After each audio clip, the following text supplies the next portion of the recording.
12. Game shot and the match. This would be some of his best. Double 12. Welcome to the semi-final, Scott Taylor. For double 19. Prove me wrong, David. Game is on the Thursday. Only way to go there, David Glenn. Evans. Only way to go. Pops for a toffee blast. Just like that. Maybe he just likes to do things the hard way. Oh, it's a haymaker from Montgomery. I said at the start of the day that John O'Shea wanted to introduce a little bit of chaos. Here we go. Very good evening. Welcome along to the MODUS Super Series. By the end of play tonight, we will know the 12 players that will be participating in the 6th Champions Week here at the Live Lounge in Portsmouth. And if tonight is anything like the 5 qualification days, we are in for a real treat. Joining me on stage to talk about all the action, it is the asset Paul Nicholson and primetime Matthew Edgar. And I'll tell you what, we gave this week a bit of a build-up, and it has not disappointed in the slightest, has it? I don't think many weeks disappoint, but this one both hasn't disappointed, but has given us explosiveness. And every time we come to week 12, we always seem to get that extra bit of spice because we're so close to Champions Week. But this week we've seen some people really staking a claim to get what could be 2 spots into Champions Week tonight. It's a great narrative, and there are many people who can get it done. Most certainly is. Well, we can show you the players that are going to be in action this evening. This is how the week breaks down. Matthew Edgar's been watching every single dart that's been thrown this week. The right 6 in your eyes tonight? I think we could have changed a few of them and still said it was the right 6. It's been a really competitive week. It's been really exciting to watch. Lots and lots of stories throughout the way. There'll be people that are now back at home that are disappointed to not be in this lineup, who probably feel they had a chance and an opportunity. When we look at the standard of people that went home, Lee Cox probably put in his best performance he ever has here at the Super Series stage, and he left here barely winning a match. Well, let's round up what we saw then this week. We'll begin with Group A. That was what we saw Monday, Tuesday and Wednesday, respectively. And Matt, it really was a dramatic affair. Ted Evans was on 20 points with a couple of rounds of matches to go. Needed to win just 1 out of 2. Sebastian Białecki beat Scott Taylor, won his last game, and he snuck in right at the very last. So with that in mind, Ted Evans needed 4 results to go against him for him not to be here. And that's what happened for Ted Evans. And he's one of those players that we sat at home disappointed. The same happened to him again in Group C, where he narrowly missed out on leg difference. So he's back home now. I saw on his social media profile earlier on that he's back. He'll be watching it tonight, I'm sure. And he really is looking forward to getting back here. But the big story, Sebastian Białecki, he's the man who's here. And he was very good in that opening group. Stopping Ted Evans or making it through to the final on his debut. He had his moments, but it was all about Sebastian Białecki in the end in Group A. And in particular, one of his real strong points, his strong suits, was his finishing under pressure, which is something that we've seen a lot from him. You know, considering he's a young player, that's one of the strongest suits that he has. And we don't often say that about young players. I don't think we do. And I think what we've got to start doing with Sebastian now is give him the credit he fully deserves. He's never missed a Saturday. Look at Scott Taylor. We've been lauding him for the last couple of days. He's been superb. But what Sebastian has done in a somewhat sneaky fashion, better than most people in this group tonight, is he's always made Saturday, and he has a weekly title in the bank, and he's been to another final as well. It'll be a weird night for Sebastian tonight if he makes the final, because it would be his first final without Andy Bolton in it.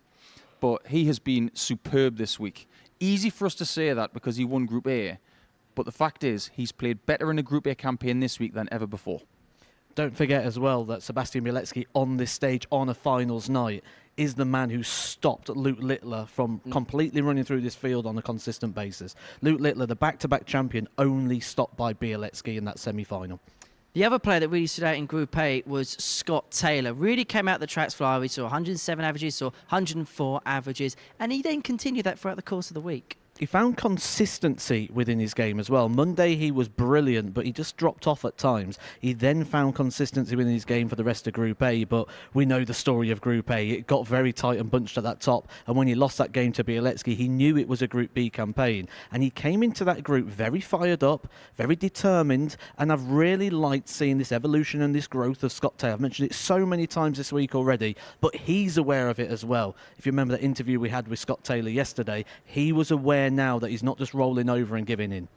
Well, let's round up then what happened after Group A. The players then divvied up into Groups B and C. We're going to begin with Group B because, quite frankly, it's one of the best groups we've ever seen here at the MODUS Super Series. It was won by Scott Taylor, who'd won 7 out of the 8 matches. David Evans in second spot, having won 6 out of 8, 12 points. Ross Montgomery, Ted Evans missing out by a solitary leg in the end, and Lee Cox not going through. But honestly, that's, in terms of groups, no matter what we've seen here at the Super Series, that is up there with the best of them.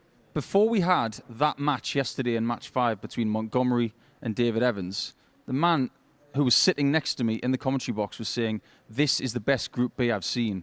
And that was before we'd had one of the best matches we've ever seen on this stage. It delivered an awful lot. We had great drama. We had dominance from Scott Taylor on Thursday night. But then Montgomery, who's on debut this week, this shot was huge. Because if he did not find this shot, he wasn't going to be here tonight. That was the one leg he needed, and he did not know that he needed to do it. He was ignorant when he came on the stage, but as soon as he left the stage, he said, oh, I've actually made it. Yes, Ross, you're coming back for Saturday. Right, let's talk about that game. David Evans, Ross Montgomery last night. Look, sometimes it takes 2 to tango in a game like that, and boy, did they deliver, both averaging 108. Possibly one of, well, it is statistically one of the greatest games I've ever seen up here on the Super Series, and they both just really carried each other through that. Sometimes it gets so much easier when you're playing a player who's also playing really well, because you almost forget, or you're not looking for opportunities even in the match. I always say the easy players to play, Van Gerwen, Michael Smith, because you expect brilliance. The hardest ones are the ones that go 140, 60, 180, 41, because then you start trying to read the game and trying to find the opportunities and the moments within the match. So they just carried each other along. But we learned so much about Ross Montgomery. I was sat watching over the stage as they came off. Ross Montgomery was dejected, and he was not happy at walking off the stage a loser. David Evans tried pointing him up to the screen. Look, you got 108 average. He didn't want to know. He was only bothered the fact he lost that match, and it gives us a real good insight into the mentality of Ross Montgomery. Matt made a great point when we were talking this afternoon. He said, most dart players will say, when I bring my A game, I win. Ross Montgomery brought his A game in that game and only got 2 legs. It's quite simple that that statement is not true. He's had the biggest average of the week, Ross Montgomery, in a loss. We can't forget about that. But Evans, he was better than Scott Taylor was on Thursday. And that is quite the statement to make, because Taylor was incredible. That group, for me, is the best Group B I've ever seen. And yes, that's a little bit of bias considering we've just had it. But we've seen an awful lot of darts here the last 18 months, but nothing's been as good as that. Well, we could prove your point because we collated together all of David's averages last night, and it paints this picture. So 102.5 in getting the better of Lee Cox. That 108 that we mentioned against Ross Montgomery, the 107 against Scott Taylor, and just that measly 89 against Ted Evans at the end. That equates to a mean average of the week so far of 98.07. The record weekly average for a winner of a week is 96.1 by Dale Puggham. That was a week he went 122, 180. That's the sort of standard he's playing at. Yes, and I think one of the best things about what we've seen from Dave this week is that his composure has been so on point. He's had his troubles the last 3 years, on the tour, now off the tour, and he spoke to you yesterday about the pressures of being that player coming off the tour for the first 6 months when you've lost your card. He's handled that situation extremely well. He's been patient.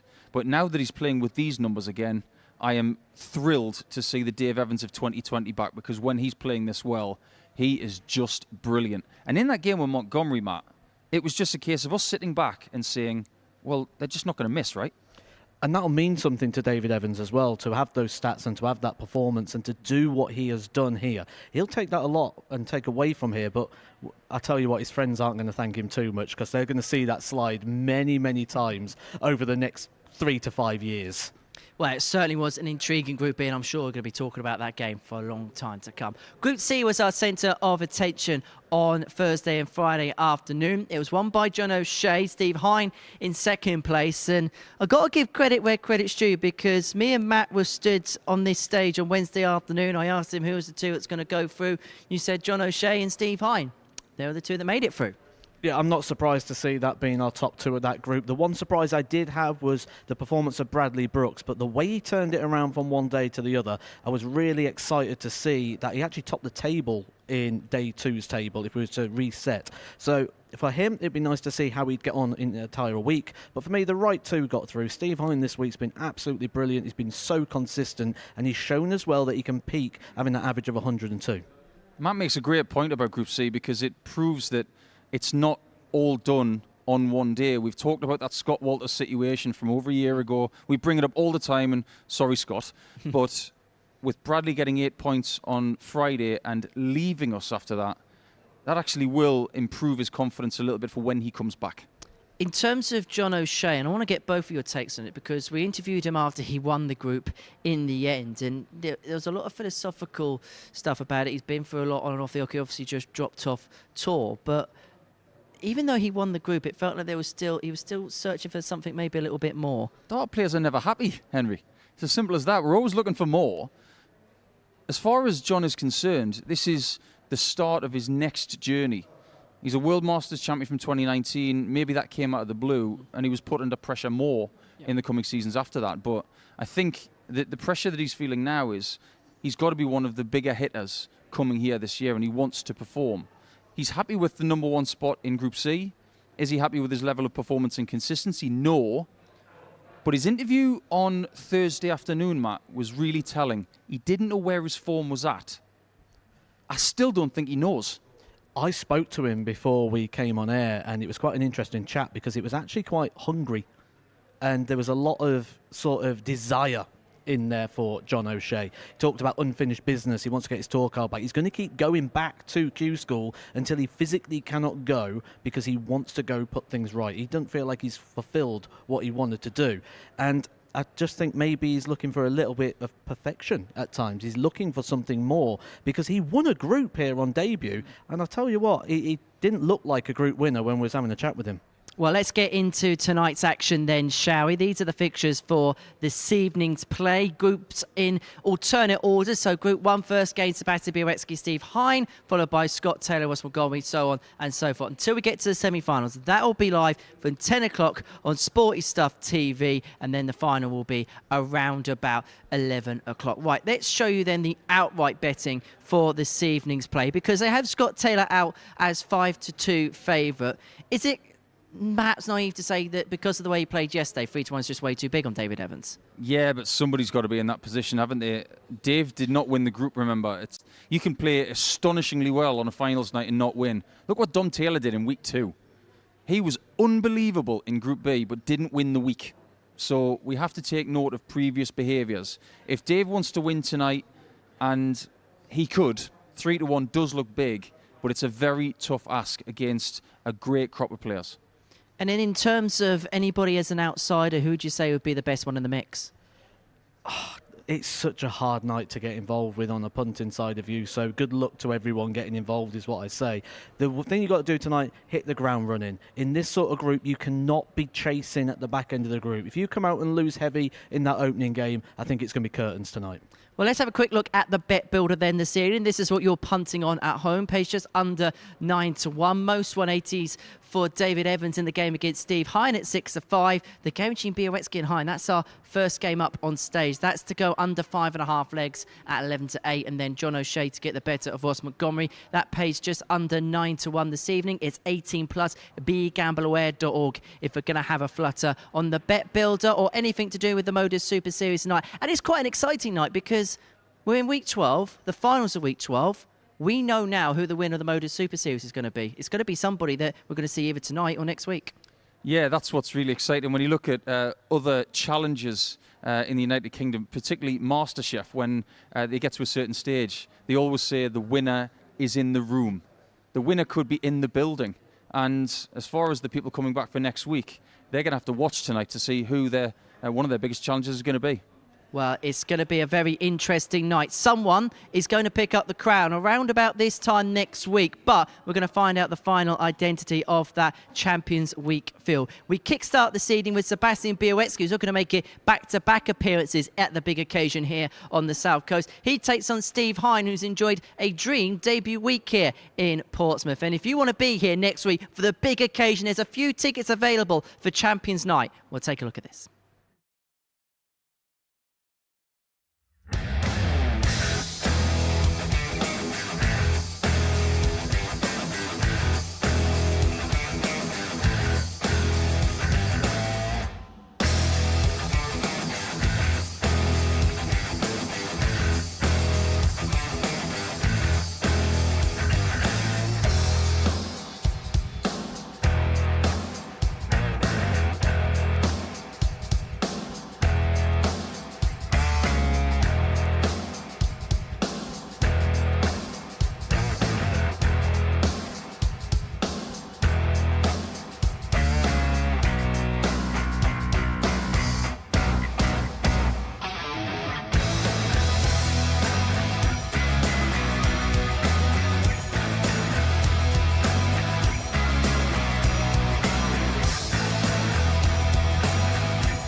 Another one of those. Needs the ball. I want to say, man, the first time was so nice, I had to do it twice. And what a Game way on to the start the first day leg. for Sebastian Sebastian Bielecki. He bailed himself out a few times against Steve Hine on finishes like this, and he Game does on the so first once leg. again Sebastian here Bielecki. against Jimmy. To double, but is that awkward? Has to lift it over the top Game and does, on the and that is a first great leg. dart there Sebastian from Bielecki. Sebastian Bielecki.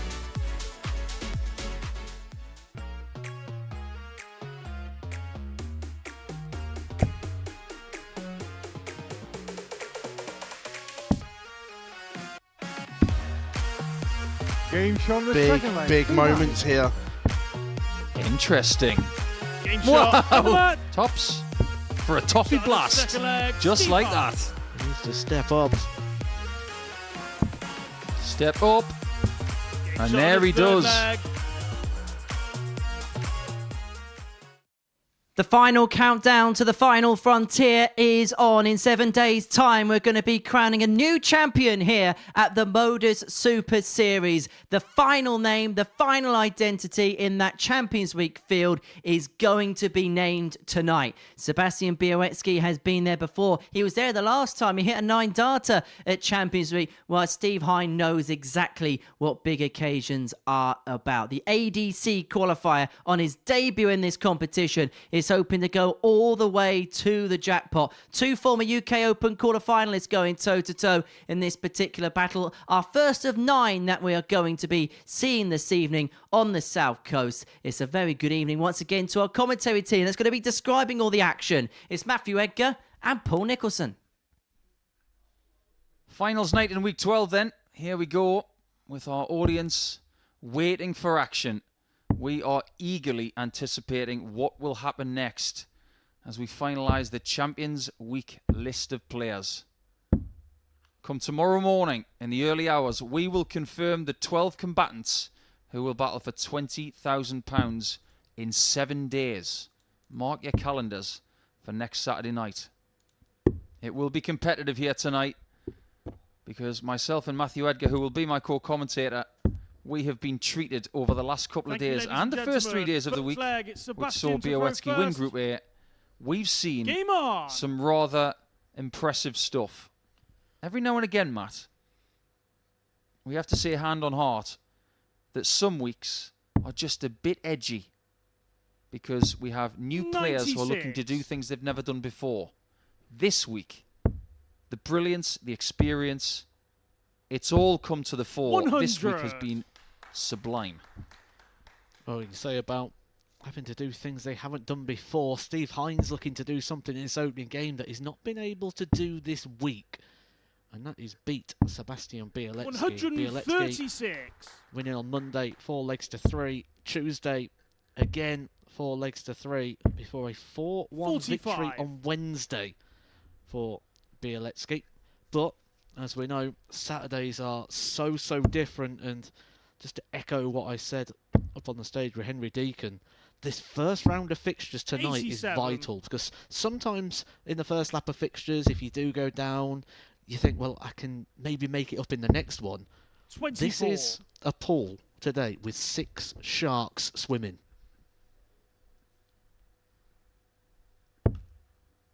And Bielecki of Poland, who is one of the shining lights of Eastern European darts, who was 58. played at Minehead at the UK Open and made the quarterfinals. He's made the World Darts Championship at Alexandra Palace, and 99. Steve Hine knows about that too. Sebastian, you require 124. But he doesn't know anything about winning a Group A situation, which means he's never played in game number 1 of the night as a Group A winner. This will feel just a little bit different. However, he starts Shot on the first magnificently leg, Sebastian Bielecki. with a 1-2-4 out. He's enjoying this, isn't he? Week 12. Second leg, it's Steve He's to had throw Bielecki's first. name all over it. Game on. He's had 2 days off. He looks fresh. And now we can say he looks ready. 81. Really good start, that. Really good, strong, solid holder throw. Textbook 15 dart leg there from Bielecki. And that would force Steve Hine into 12 or less. But like you say, he's just looking 99. menacing tonight. That's the second time you've used that word this week. Oh, I'll change it then too. No, not at all. Don't do that, because I love that word. And it was 66. apt both times. But as far as Sebastian is concerned, I've watched him play an awful lot here. He never fails to make Saturday night. Imagine having that reputation of turning up on either a 140. Monday or a Thursday, and every time you come here, you are always in front of the fans. 22. Scott Taylor has made 6 out of 6 in the last 18 months here in Portsmouth. Białecki's on 5 out of 5. That's incredible. But I think what's most important is that the 13. output from Białecki of over 94 in 15 games as an average is a distinct improvement in his 41. quality. And the top ceiling level as well. We've seen 10 100-plus averages this week, which is incredible. 3 of them was from Sebastian Białecki. So 3 of his 15 games, he was over the 100, peaking at the 104.83 that he hit during his Monday's play. 43. Sebastian, you require 149. And this is a bit of a step up from a 1-2-4, which he found in the previous leg, and it's on. He's plodding along, doing really good 133. things here. Averaging high 90s in the first couple of legs, and Steve Hine is already chasing. 140. Sebastian, you require 16. So for a breaker throw for Sebastian Białecki, double 8. Right the way across to double 4. And 12. Steve Hine has an opportunity Steve, here. you require 108. Just needs the 1 treble in order to get a dart at the double, and he finds it. It's going to be tops. 88. The collective Sebastian, you ooh require 4. of the South East Darts fans. Or should I say the South Coast Darts fans? Game shot on a second No leg. oohs there. Sebastian Just Białecki. applause for someone who was 2-0 up. Steve Hine is cursing the fact that he missed that Third tops leg, to bring Sebastian it to throw all first. square. Game on. This is what's great about darts at the minute. Young players, senior players. This is that place where worlds collide. I always bring that up. Wonderful statement by you about a year ago. 140. So true. But one thing that we spoke about this afternoon, Matt, 140. Steve Hine coming into tonight has played more games than anybody else. 25 games in 5 days. How's he going to be feeling? And he is now a senior dart player, isn't he? So 60. could be taking its toll, but he's trying to dig deep here, trying to keep himself in touch in distance. He's not 45. familiar with this format, but he'll be very well aware when you look at just 3 fixtures per group, how damaging an early heavy defeat could be. And just think about how 85. Hine is feeling about his group. He's in Group 1 with the Group A champion and Dave Evans. 55. What more do we need to say about Dave, considering what he did yesterday? The figures on the screen at the start of the show, they tell you everything. This group is horrible for Steve Hine. 100. But imagine the confidence you would get if you get through it. 100. That's how I would look at it. Sebastian, you require this is tricky. 116. But imagine the feelings and the confidence building that would go on if I can win this group. However, things are getting harder by the second. Double top. 76. Almost a second ton plus out Steve, for you both. require 161. And it's a big ask for the Muffin Man. Too much of an ask, but that's a world-class approach. Sebastian, you require He's relying on 40. Białecki missing at the outer ring. He has done 5 times already. But the visit is fine. For Game 3 shot on legs the to third 0. leg, Sebastian Białecki. That's just the vibe and the feel you get from this game, isn't it? Steve's there, ready to pounce, Fourth but leg, he's it's waiting on Steve to throw Białecki to first. miss first. It's Game on. like Sebastian Białecki is a throw ahead, and when you look at the numbers and the statistics and the averages, 125. that also is backed up in that statement. He is literally a throw behind. 6 points between them in average for the week. That tells you an awful lot. Well, there was something you said 95. on the stage a matter of 15 minutes ago. The last thing you can do is lose heavy in your first game. 140. Hein has got to find something here. Whether he wins the game or loses it, but he must close the gap, at least. Every single leg on a Saturday night could be the difference. 100. And if you need to be reminded of how important a single leg could be, just go ask Ted Everts. 140. Just ask Ross Montgomery, who was here tonight because he won one leg against Scott Taylor in the early hours of this morning. We'll talk more about that when 99. Taylor and Montgomery play require 96. in the next game. Double 18.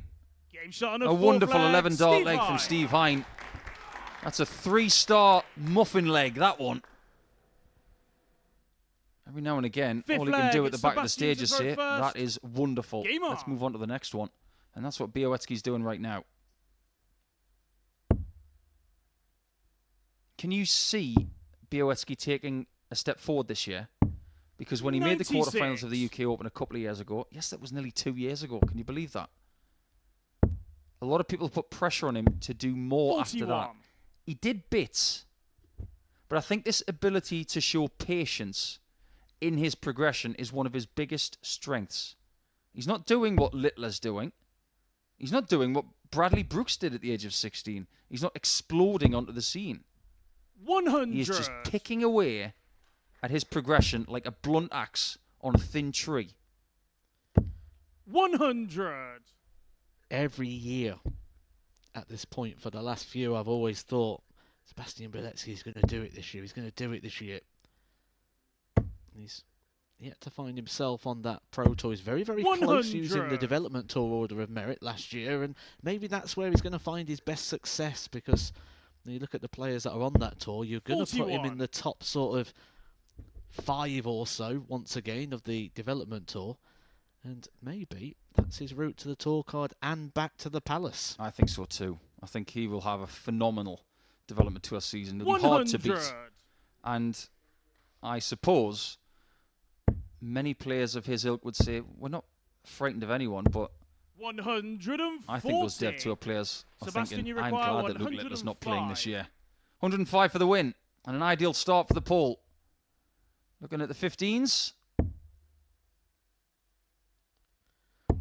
Steve, I needed to fill it up with 53. the last visit. He came mightily close. But all he can do now is just set it up and hope that Białecki is going to give him a shot. It's the perfect setup play for the Muffin Man. Sebastian, you require Will 52. he get a chance to stay in this fixture? Started the game with a ton plus checkout. Finishes the game clinically. Białecki. 4 legs to 1 for the Group A winner, and he'll have a bit of a break before he plays in Game 5 against Dave Evans. He will be hoping when he goes backstage that Dave does a job on Steve Hein and his inclusion into the semi-finals will be complete before he even toes the hockey again. But that was a great performance from Sebastian, averaging 88.38 and 40% on the doubles, starting with a purpose with that 1-2-4. Hein averaging pretty much the same as he's done all week, but it wasn't good enough in the first game here. When we come back, we will go to group number 2, and it will be that match that we've already referenced, Scott Taylor against Ross Montgomery.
Welcome back to the MODUS Super Series, where Sebastian Białecki, who's on a quest for back-to-back Champions League appearances, has got tonight off to a perfect start from his perspective. The pole kick-starting the game against Steve Hine with a 1-2-4 finish, and then winning by 4 legs to 1, putting him in a very strong position to progress his way through to the semi-finals after 10 o'clock this evening. So our second game of the evening session was quite a poignant one last night between Scott Taylor and Ross Montgomery. They finished first and third respectively in Group B. Montgomery making it through by winning just a solitary leg in that game against Scott Taylor. Taylor raced into a 3-0 lead, wired a dart at double 18 to send Ted Evans through, but it is Ross who's looking to be the boss here this evening. So it's about to be game on here in game 2, and what a battle awaits us.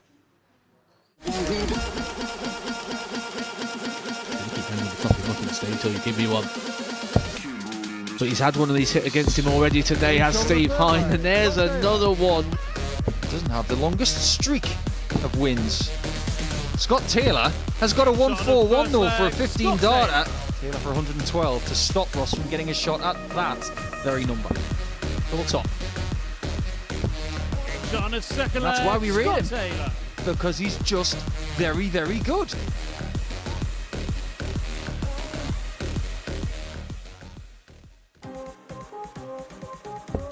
Maybe he just likes to do things the hard way. Oh, it's a haymaker from Montgomery. Based on the way that Lee rolls tonight. There you go. On the first leg, Ross Montgomery. Male players, female players, youth players.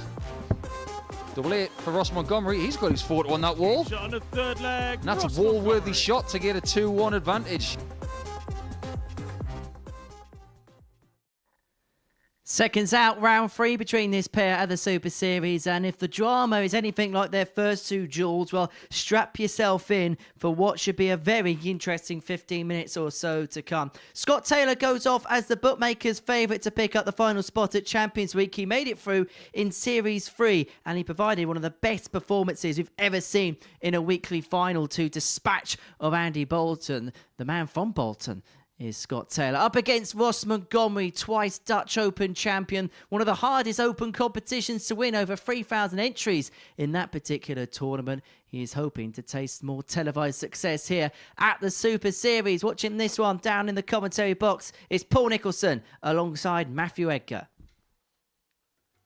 Many thanks, Henry. We go to Group 2 now, which will include these two and John O'Shea. Bucket loads of experience between all 3 players.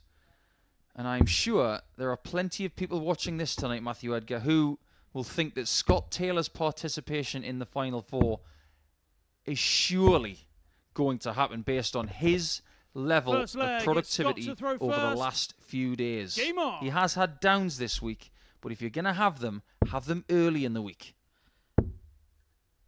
Now that makes sense in a logical world, and in a statistical world, and a world of a continuation.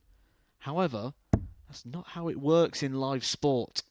And how many times have we seen a player have a fantastic week and then come and really struggle to even win a leg when Saturday night comes around, when the big prize fund's available, and certainly that Champions Week is more than on the horizon. Yeah, I think that's a very fair point. We've seen some people have dominating campaigns in Group 55. A. Have those 2 days off, come here and not win the title. Actually, Dave Evans has done that before. We'll see him in the next match against Steve Hine, who has to win that 3rd fixture of the evening. Otherwise, the Muffin Man will be out. But as far as Scott Taylor's concerned, we'll take your thoughts 100. On board, Matt. But I think he's got everything that could win tonight, including the experience of doing it before. 54. There are only 2 people in this field tonight who have won weekly titles previously. The first one has already won a game tonight, and that's Sebastian Białecki. 108. But Montgomery is a very, very seasoned player, and I get the feeling that he's more comfortable 58. In a knockout scenario than in round robin, and that suits him tonight. It might be a knockout scenario maybe he didn't expect to be in. Got into this by just one leg. Game shot on the first leg. Ross He kicks off the Montgomery. first leg here absolutely perfectly. A nice breaker throw there as well. Scott Taylor didn't get going there. 15 Second darts leg, thrown it's by Ross to Scott throw Taylor first. without finding Game a on. single major treble. Let's talk about that situation from Friday night going into Saturday morning then. 100. Ted Evans failed to win his last match. Had he won it, he would be in this spot. He lost to Dave 96. Evans by 4 legs to 2. And because he got 2 legs in that contest, it meant that if Montgomery got 1 leg against Scott Taylor in the final game of Group B, he would be through. 135. It was 3-0 to this lad from Bolton. He had a shot at double 18 for a ton plus checkout 135. to eliminate the boss. He wired it on the wrong side. In came Ross, took his shot, and that 1 leg got him into Saturday on debut. Let me rewind the drama even a little bit further. The match 136. before, Ted Everts missed 4 darts to win another leg, which would have meant 100. he would have had enough to be in. Ross, you require It was like 130. so many things needed to go wrong for Ted, and they did. One of those weeks for Super Ted, unfortunately. I'm sure he will be back here 28. for redemption. Scott, you require 170. 170 checkouts have not been a problem this week. Taylor's on another. That would have been number 4 for the week. Ross, you require 102. Not for him, but collectively. Will it be number 2 for Scott Taylor? He hit one earlier on in the week. Sebastian Bieletsky, who won our opening game 4-1 against Steve 78. Hine, he hit Scott, the you other require 2. 25. Double 12. 1. What a Ross, you chance require for 24. Montgomery to put the knife in. He thought that was good. That could be slightly awkward. Oh my. 12. You can't get any closer than that without hitting the Scott, you wire. require 24.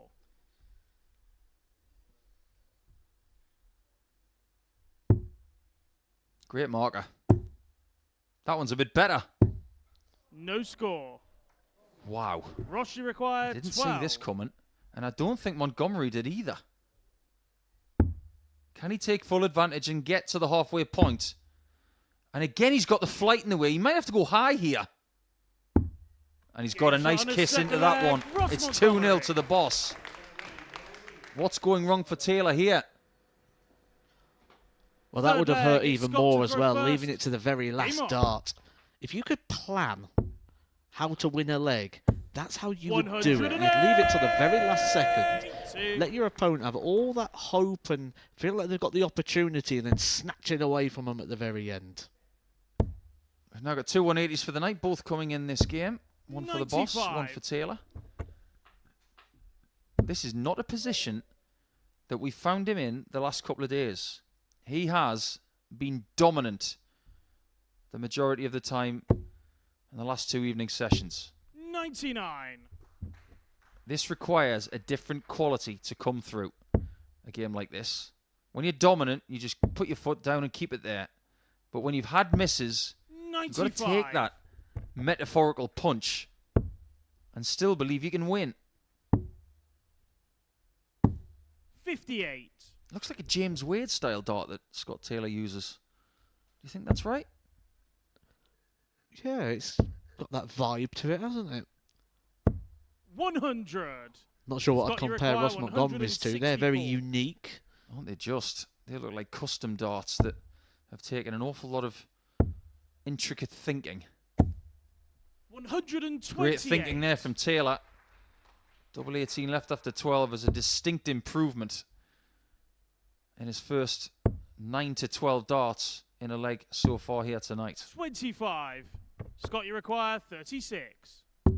This Game time shot he on his doesn't third leg. pause. Scott He gets it done immediately. And he stares down that double 18. I would not want to be that dart ball when he's in this mood. He's Fourth been leg, it's Ross a to little throw bit first. aggressive when it Game comes to the on. play this week, and we don't mind that. I actually like it. I think it's where he finds his best. He's obviously somebody who needs to fill his time with something. Can't just stand and 140. switch off. And in the past, he's filled that time with negativity. Shaking his head, throwing his arms 81. around. Now he's filling it with fire. Think about the improvement that we've had from Taylor from Group A to Group B. 92 average 100. first 3 days of the week. Ordinarily, we'd be saying that is brilliant because it was. 40. But more than 3 points up on that from the last couple of days in a different group. He's gone to 95.33. And if you think that's impressive, get a load of this. He was 34% on doubles in 85. Group A. In Group B, he hiked that up by 22%. 96. 56% in Group B. That is one of the best doubling performances I can remember in a Group B scenario. 140. Slightly risky there. It doesn't take much just to... But then again, he's got these spinny flights. So maybe he just gets a little bit more comfort that it's not going to carry it in. 99. Yeah, but we've already seen Jimmy Van Russia Ski require 36. from the Netherlands yesterday bust 80 with 2 darts. Doing something like that. Game This shot on is the a fourth 3-1 leg. lead for the Ross boss. And who Montgomery. saw this coming? Montgomery was one of the outsiders for the title tonight. Fifth leg. It's We Scott talked to about throw the first. intricacy of Saturday Game night on. compared to group play. This is a different Montgomery. He's getting things to go his way. He's not that far away 91. from what he was playing over the last couple of sessions. He actually averaged 90 and only got 6 points. 108. You say it's a different Montgomery. It might be a different result here for Ross Montgomery, who's played Scott Taylor twice so far this week. 97. And the aggregate head-to-head score is 8-2 in favour of Scott Taylor.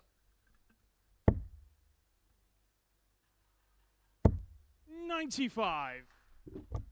Can you think of a player that really does thrive more on the knockout aspect of darts compared to group play? 70. Oh, there's many. I find we really do get to see that difference as well here at the Super Series, the way in which they sort of grow on a Saturday night.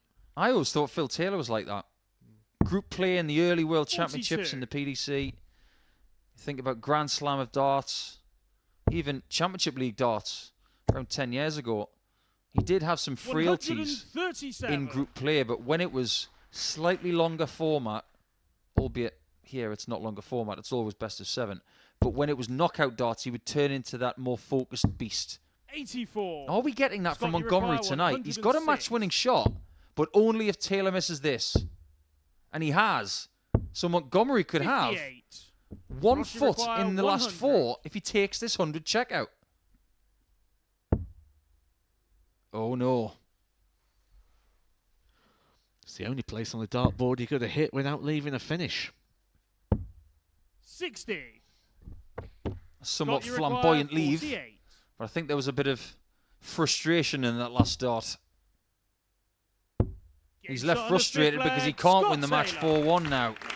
Taylor can still take it away from him by winning the final 2 legs. Sixth Good leg. It's contest. Ross to throw first. Averages that tell you a Game very on. perplexing story.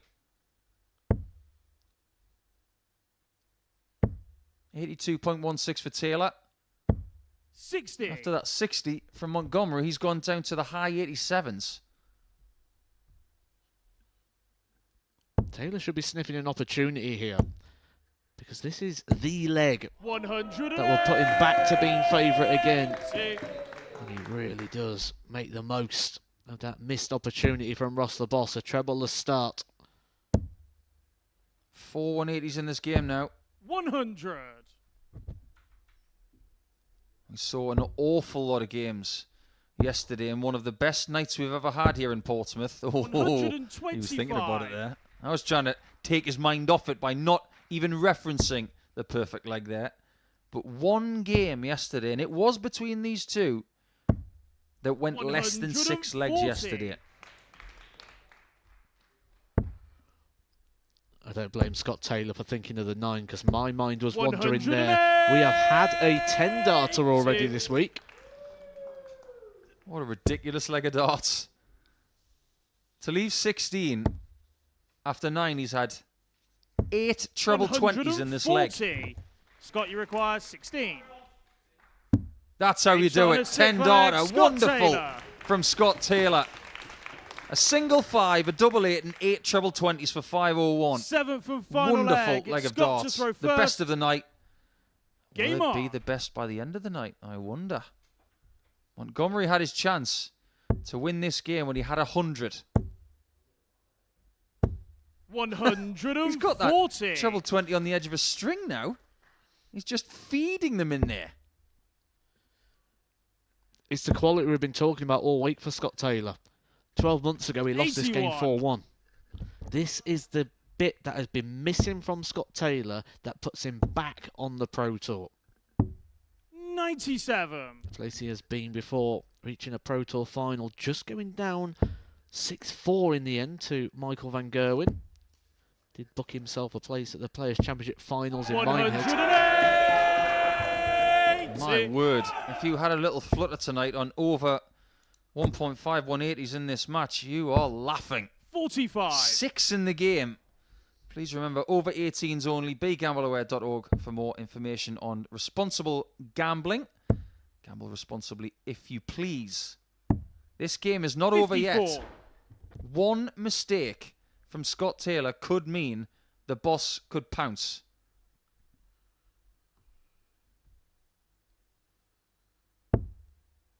Got to switch. Got to switch again. 44. There's the mistake. Big mistake. 6 darts. Ross Montgomery to get this one over the line. Get himself some points, but the tension is rising. 25. And he has just lost a dart to the floor. He could have switched away there. That was a little bit awkward. Scott Taylor tonight is on a bit of a mission. He's looking to join a club of 3 players that have won a week in this series who have gone on to win multiple weeks here. 123. Andy Bolton, Steve West, Russia require and Neil Duff. 161. He could get his second tonight. Ross Montgomery is not going to get a shot for the 161, and he may not get a match dart 60. from being 3-1 Scott, you require ahead. 52. Taylor needs 52.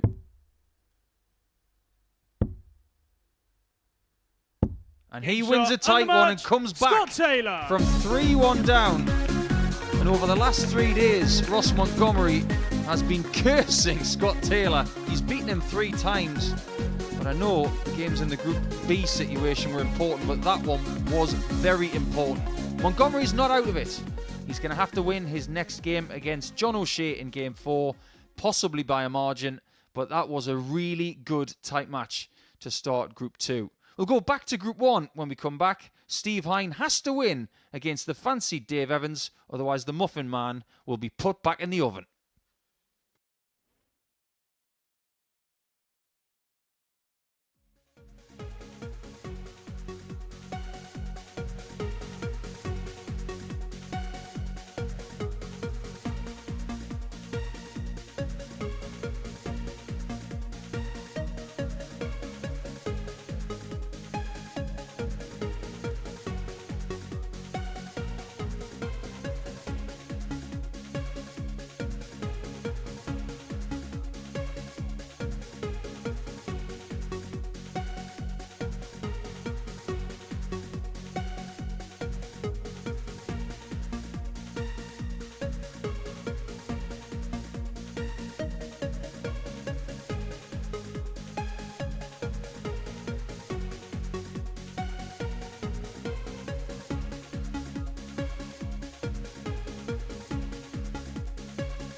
Welcome back to the MODUS Super Series. Before the break, Scott Taylor came back from 3-1 down to get the better of Ross Montgomery in a deciding leg, hitting a 10-darter to send us all the way to that deciding leg. So Taylor, our first winner as far as Group 2 is concerned. We're now going to return to the action in Group 1. And it is a real intriguing group as well. Steve Hine lost out in his first match to Sebastian Białowski by a margin of 4-1. He needs to win to stay in and keep his chances of a semi-final here at the MODUS Super Series alive. It's been quite the debut, hasn't it, for the Muffin Man. He's hoping that it continues. He takes on David Evans, who really has been the player of the week so far. In terms of his averages last night, we showed it at the beginning of the programme, averaged in excess of a ton in 3 of his 4 matches. If he continues playing to that particular level, he is going to be a real danger. It's going to be some game. Our third match of the night, it's Hine against Evans.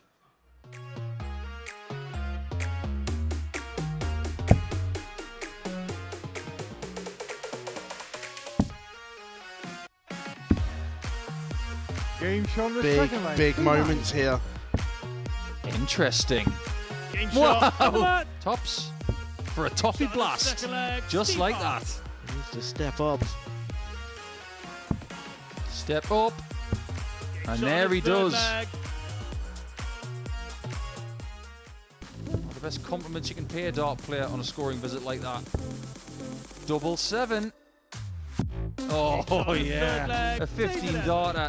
You're never out of a Group B. Certainly not after the first fixture.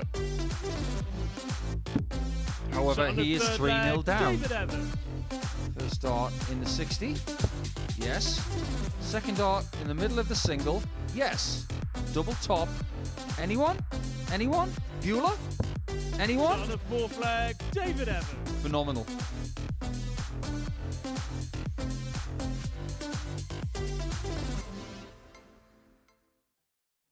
David Evans was in darting heaven here at the Super Series last night. He put on one of the best spurts we've ever seen from a player here at the Live Lounge in Portsmouth. He takes on Steve Hine, who needs to win to stay in and to have a chance of progressing through to the semi-finals here at the Live Lounge in Portsmouth. But what a task he has ahead of him. Can stretch through to the semi-finals? Let's find out. Paul Nicholson and Matthew Edgar. Dave is going to start this game, Henry, as a heavy favourite. Steve Hine, the 54-year-old from Warwickshire, known as the Muffin Man. Everybody knows the Muffin Man. Do you know the Muffin Man, Steve? Know the Muffin Man very well. This guy from Preston, 34 years of age now, coming into his supposed peak in numbers and age. He has shown peak performance this week. He does not have the darts in this contest, but don't let that fool you. He's played at such a level this week that would break most dart players here and beyond. First leg, it's Steve to throw first. Game on. Their first meeting of the week. And Henry's right. If Hine loses, bye-bye Steve. 100. Back to Warwickshire. And back to whatever he does next. Do you take much stock in the fact that Steve Hine's already played a game as well on that set? Yes, it wasn't a positive experience losing 81. 4-1 in the opening game to Sebastian Białowski, but it was kind of around where we'd expect him to be for this week, around about that just shy of 89 average. 137. So has he had an opportunity here that he may be able to catch David Evans a little bit cold? There's always that benefit when you are playing someone who has not had a game up there, but there's something else in store. Did David Evans nearly do a helicopter finger there? I think he was thinking about it. 55. Trying to massage his inner Brendan Dolan. However, Steve played a game earlier tonight, but Evans has played today, albeit in the early hours. So he's had less 60. time between his previous campaign and today. So for me, it almost balances out. I can't believe you didn't pick up a different reference for that 85. 180. The Alan Shearer. Well, if all fingers were pointing north, with that right hand, I would have possibly gone for it. It was more of a pointing to the sky kind of thing. Maybe he's going to be doing that at around 59. 11:15, 11:30 Steve, you tonight. require Or else he's got a trophy in the 124. other hand. Bullseye. 99. Had that hit against him in the David, first you leg require 121. of his previous match. Evans, if he hits this, it would be his best finish of the week by 1 point. 53. Not quite a hot start, Steve, you require 25. but he is in a position. Oh no. Is it oh yes? 21. I was going to say, Dave Evans is in David, a you position require where winning the 68. first leg of this contest will be seen as a bonus. Is it bonus time on the bullseye? 43. Steve, you Reminder, require the only 4. way Steve Hine can keep qualification in his own hands is with a 4-0 success here in this game. No score. It looks unlikely David, that you could be the require case because David 25. Evans has been gobbling up all these sort of chances.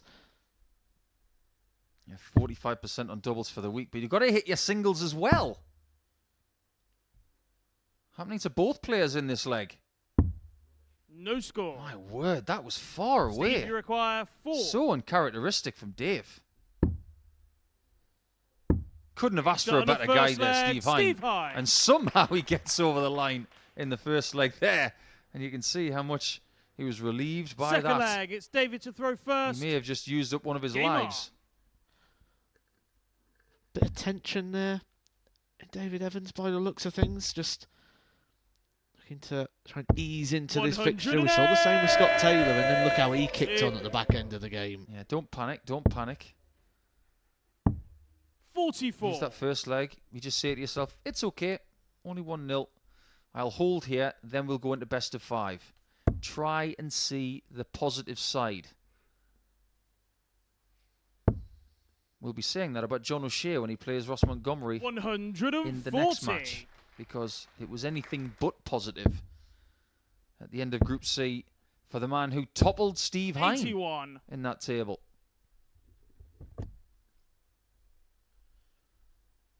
How do you think Dave was feeling last night when he went to bed, albeit around 2 a.m.? What do you think will have 100. pleased him the most about his performances over the last couple of days? I don't think he'd have gone to sleep straight away. I think he'd have been awake for quite a while because you know what it's like when you have a 140. performance in a David, day you require like he 81. had. Keeps you up, you replay it in your mind, you're very proud of yourself. It's hard just to switch off.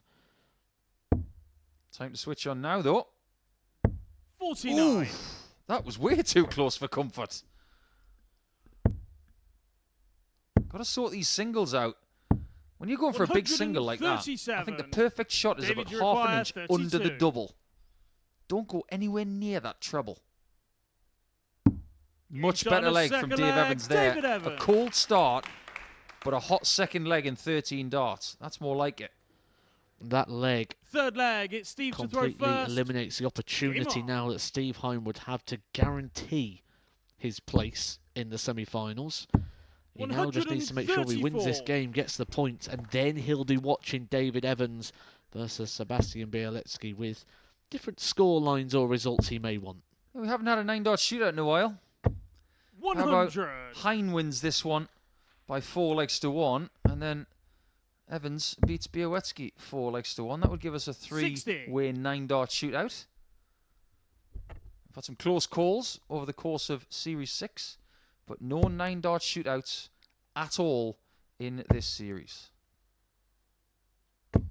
140. Jack Garwood is your referee tonight. He's done a great job this week. 140.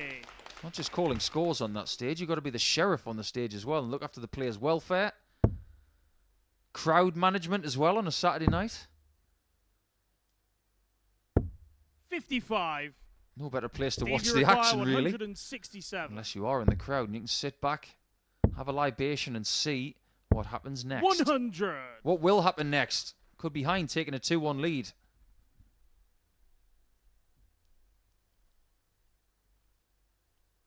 Evans, a former Order of Merit champion in Challenge Tour darts in the PDC. That's how he got his tour card originally. 134. Steve Steve, Hine you require 67.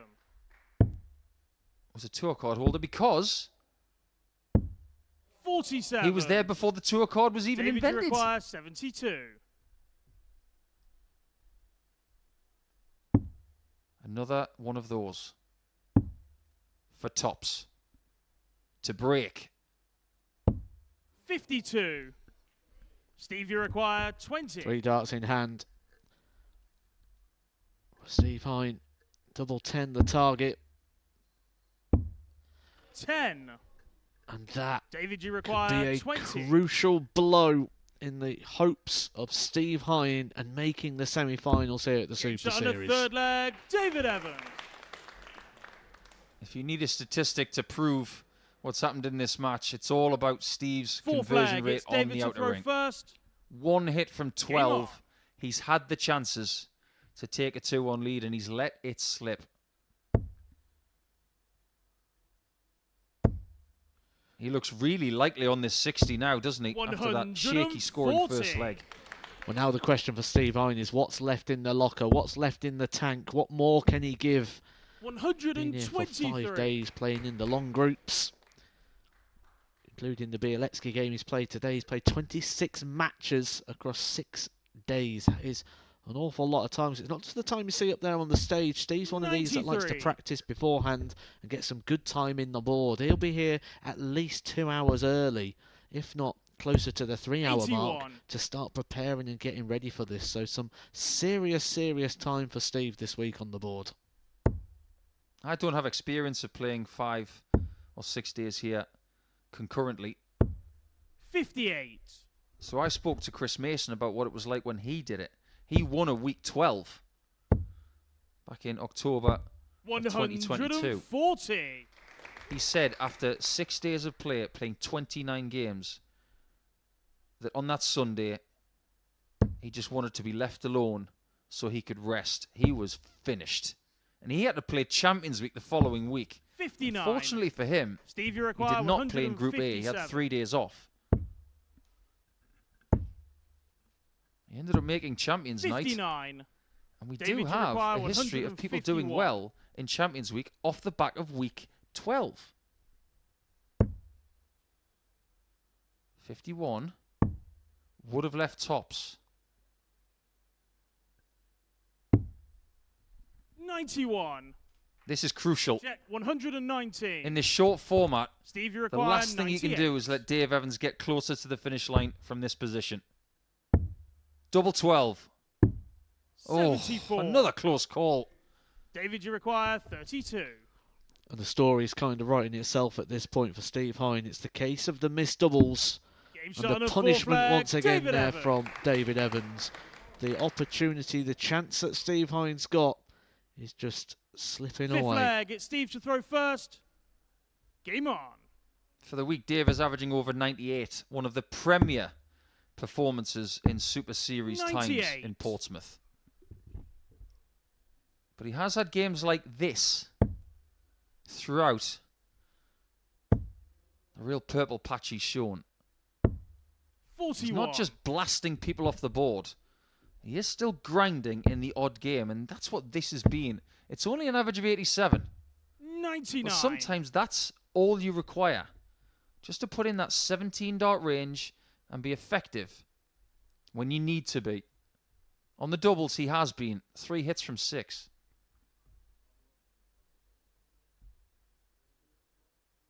Just a few pauses here. Maybe a little bit of crowd noise. It's a very interesting atmosphere where you can hear the blob of vinegar drop on a chip, if I may quote Sid Waddell. 96.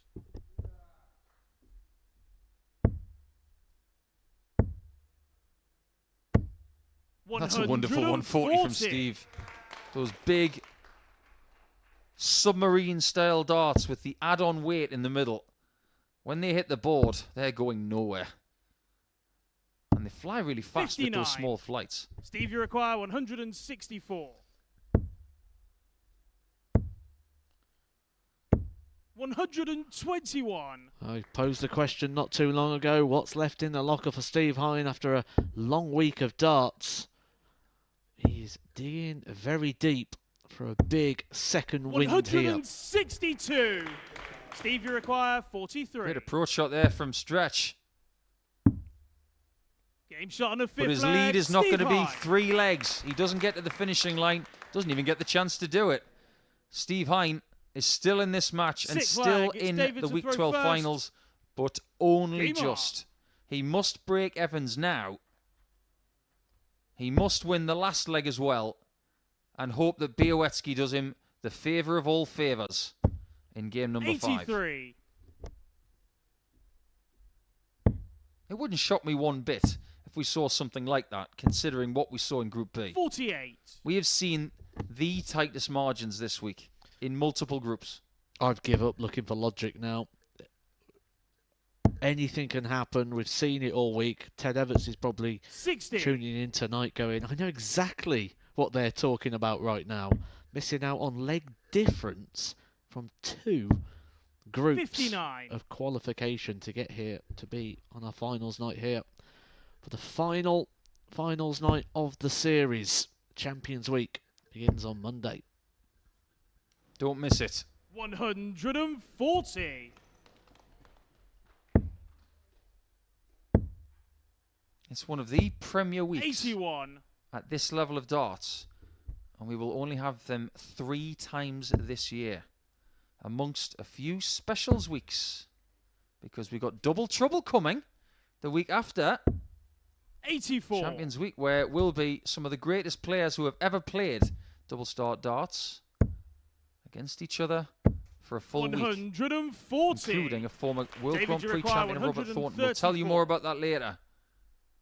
Evans is looking to take 1, 3, 4 and 6 darts to take his place 54. in the semi-finals with a game to spare. Troublous visit there, though, is going to offer some encouragement to Steve Hine. He's going to be sat waiting to pounce, hoping for the opportunity, 99. hoping that David David, you Evans require 80. does not take out the 80 for the match. When you get your match opportunity, all you want as a dart player is to take that first chance and move on.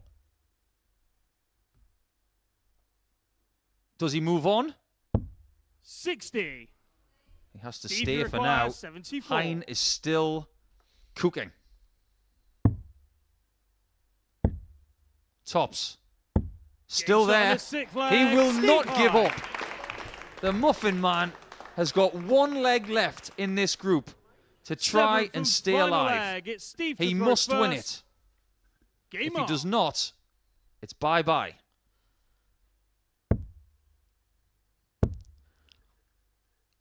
Just having a 100. little look over the balcony there, and Steve Hine looks cool, calm and collected. His partner Irene looks like she's going right through the ringer there. Sometimes it's harder to watch than play. You've got no control. 58. It's not a new experience for Mrs. Muffin Man. He's been all around the world playing darts. 100. He's been to some great venues. This is just another of those really tense, nail-biting experiences for the fans of the Muffin Man. And for all of the other players as well. 42. Absolutely quality here, though, from Steve Hine. He looked like he was on the canvas. This is like a Tyson 95. Fury resurrection, this from Steve Hine.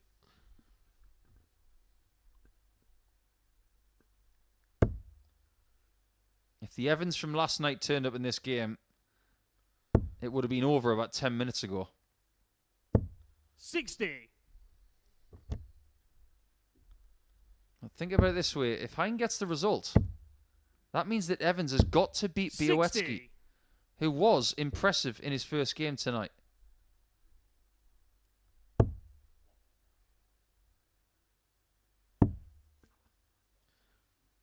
He beat Hine 81. 4-1. Steve, you Evans require couldn't do that. 146. Well, it took Evans 12 darts to find a first major treble, so he's going to have to rely on mistakes of 138. Steve Hine, and I use mistakes because he's guaranteed 3 darts now for the match, regardless of what David Evans can find. There it is. The 180 comes very late, but he does ask the Steve, you question require 8. of the Muffin Man, is he alive? Game shot. He's under still net. there. Steve Hine. And David Evans knows now, and you can see the crossed fingers from the Muffin Man, if Evans does not beat Białecki, he's going to be eliminated from Group 1. This is very hard to call all of a sudden, but before we go to the culmination of Group 1, we will have O'Shea and Montgomery coming to the Oki. The stats from this game, well, mid to high 80s in the averages. A very smiley Steve Hine and a very smiley Muffin on the back of the shirt as well. 4 out of 17 on the doubles tells you a very vivid story because he did miss a lot of doubles early, but he got away with them. Evans must win with the darts against Białecki in Game 5. We'll be back after the break with Scotland versus Ireland.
Very warm welcome back to the MODUS Super Series, where before the break we saw Steve Hine keep his hopes of qualification alive, getting the better of David Evans in a last leg decider by 4-2-3. A real impressive performance in the end from Steve to keep himself in the mix. David Evans, well, he found himself in front but couldn't quite get over the line. Right, next up for us, the Joker, John O'Shea, makes it through to the Super Series stage. His debut here in this particular competition in Portsmouth, and a win against Montgomery will see him into the semi-finals with a game to spare. So big game this coming up for Ross. Can he make his way through to the semi-finals? Can John make it through to the semi-finals? Let's find out. Maybe he just likes to do things the hard way. Oh, it's a haymaker from Montgomery. Based on the way that Lee rolls tonight. There you go. On the first leg, Ross Montgomery. Male players, female players, youth players. Double 8 for Ross Montgomery. He's got his photo on that wall. Shot on the third leg. And that's Ross a wall-worthy Montgomery. shot to get a 2-1 advantage.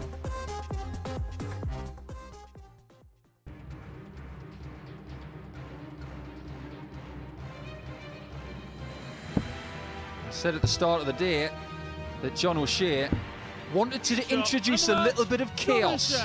Maybe that does go to the point, though, that maybe he didn't feel quite comfortable with the setup yesterday.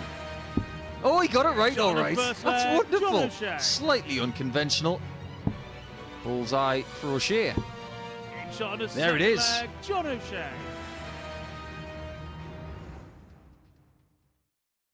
So, John O'Shea went away from the semi-finals. Ross Montgomery on the back of that 4-3 defeat to Scott Taylor. Win to stay in as far as he is concerned. It's our fourth game of the group stages. It's our second game in Group 2. And watching all the action in the commentary box is Paul Nicholson and Matthew Edgar. I'm a big fan of that video package of John O'Shea. I'm not going to lie. The music was fantastic. It's as if Jack Nicholson had just walked through the door and said, if you're going to do it with a smile. 48 years of age from Cork. One of the best players that Ireland has produced in the last generation. Had to wait a long time for major success, the Joker. But it is major success that Ross Montgomery has tasted too. In that same system. One of these two could taste glory tonight. However, if Montgomery wants to get through to the last four, Ross to throw first. he must win this game. He's in a Steve Hine position, and if he wants to guarantee it, Matt, he must win by 4 legs to 2 or better. It's that sort of game where you've got someone in the back also hoping that you get that result, because if Ross Montgomery is to lose this game, not only does John O'Shea guarantee his qualification, but he also takes through Scott Taylor. However, am I noticing for the third day in a row a bit of equipment change here from John O'Shea? Yeah, he's reverted to what he used on Thursday. Different stem, different type of flight. This is a moulded flight, which has predetermined right angles. 78. Whereas yesterday it was a poly stem and a foldable flight. Maybe he's torn between the two and he's trying to figure out which one works best. He's going to find out in 2 to 4 matches tonight. There it is, black stem, slightly longer this one, with those ever so slightly tapered out barrels with the reverse grip. Just look at the difference in the length of the darts as well. It's like John O'Shea's turned up today and forgot his bow. I think John's one of those people who can throw anything. And we have been testing some of the players over the last few weeks in Series 6, giving them different types of darts to see who's the best with small darts, 59. long darts, heavy darts. John, you require 84. The heavy dart challenge yesterday was particularly entertaining, so watch out in our social feeds for that particular video. I found that one the most entertaining one we've had so far. Good start from John. Exactly what the doctor ordered. He wanted to introduce 84. A little chaos this week. John, you require the words 40. of the great late Heath Ledger. He's an agent of chaos. Leg, John O'Shea. And he's 1-0 up. With a break of throw immediately. Second leg, it's John to throw first. Game on. Ross Montgomery is in a position here where he needs a sizable win to keep it all in his own hands, but 95. that opening game was in his own hands as well, wasn't it? He was 3-1 up against Scott Taylor before it got turned around. Yeah, John comes into Saturday 95. night with the lowest running average of any player, 85.35. However, he's now had 101 darts at double this week with 36 hits, which is not too bad at all. You said in the previous match, Matt, that 100. it doesn't really matter what happens in the last couple of days of the week leading into the Saturday night. As long as you're here, you have an opportunity to perform. We've seen Evans in that match somewhat underperform compared to the last 2 days and lose. Could we see the opposite from John, where he finds that extra level tonight? 95. Well, we know he's found some top levels in his time, 2019, picking up that World Masters 100. title, which is all the champions from all the various events around the world, along with all the top players from things such as the county system, players that have gone unbeaten throughout the year. 140. It's a whole John, you weekend require event with 148. a good few hundred players. It's a very, very hard event to win. 44. Ross, you require I 71. do not think John will be happy with that effort. However, by missing that big out, he gave Montgomery a chance at this, and he Game takes shot it on the second immediately. leg, Ross Montgomery. He's shown some real skill tonight. The break back is immediate. Third leg, it's Ross to throw first. Game On the on. front of the shirt, it says, "Why so serious?"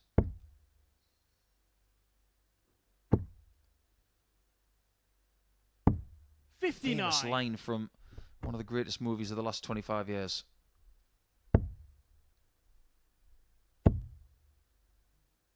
I 100. said earlier in the week that when the Joker got his loot in that movie, he burnt all the cash. Well, there's a lot of money on offer tonight, and indeed in 60. 7 days. The Joker does not want to see the world burn. He wants to bring the opposition to their knees, though. 140. He wants to be the last man standing. There's another line in that movie as well that you can pertain to darts.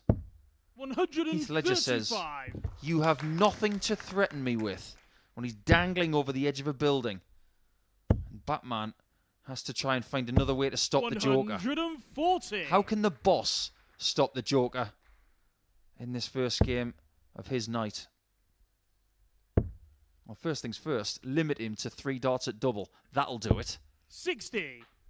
John, you require 121. Start holding on to his throw as well. He's got the advantage in this game, but he keeps giving it away to John O'Shea, who, despite the slip there, still can use this as a setup shot. And this is where that negativity just creeps into John O'Shea a little bit, where 43. it's almost like he wants it all done now. He's not happy just to play the waiting game. He's not patient enough in the play to say, okay, I can't take this out, but I can set this up. 97. John, you require 78. These are the shots that you really want to take. So manageable. 43. Not a good dart, Ross, you require 90. but always more difficult with that long dart in the road of tops. Doesn't pause, goes straight for the 57. What a recovery from the boss. 58. John, you require 35. Close calls for both. Double 16. Game shot John on the O'Shea third leg, leads with John another O'Shea. break of throw. I just wonder at which point tonight Fourth are we going leg, to it's see John that to throw visceral first. version of John O'Shea, that Game version on. of him that won that World Masters. Do you remember when he won it, Matt? He was so up for it and was showing every inch of passion that he's shown this game in the last 20 57. years.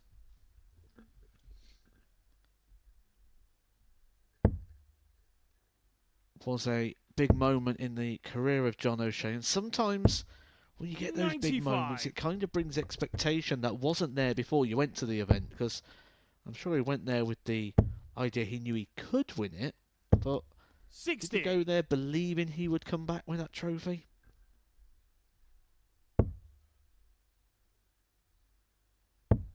I can say from my perspective, when I went to the Circus Tavern, I didn't 60. think that. I was just focused on the first game. And that's one of the reasons why I won it in 2010 at the Circus Tavern, because I wasn't thinking about winning the tournament. I was thinking about each 134. game as it came. And that's what you got to do tonight. Then the fear is that, let's say, that accelerated expectation. The expectation 60. to go back and win things on a more regular basis.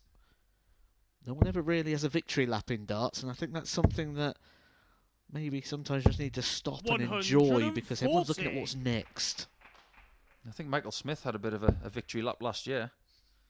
He definitely enjoyed being world champion. Nothing wrong with that. 100. No finish for Ross. John, you require He 110. is edging closer to the exit door.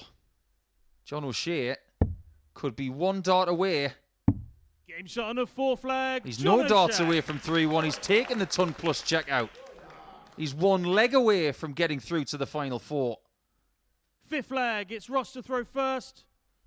Game Ross on. is called the boss, and apparently when he was in his very early 30s, that was a nickname that was just given to him when he started playing darts, and it stuck. 60. The same nickname that is owned by Bruce Springsteen, of course. And when Ross Montgomery came here tonight, he was hoping it was going to be glory days for him 100. on the streets of Portsmouth, not Philadelphia. 80. But the Joker is not kidding around.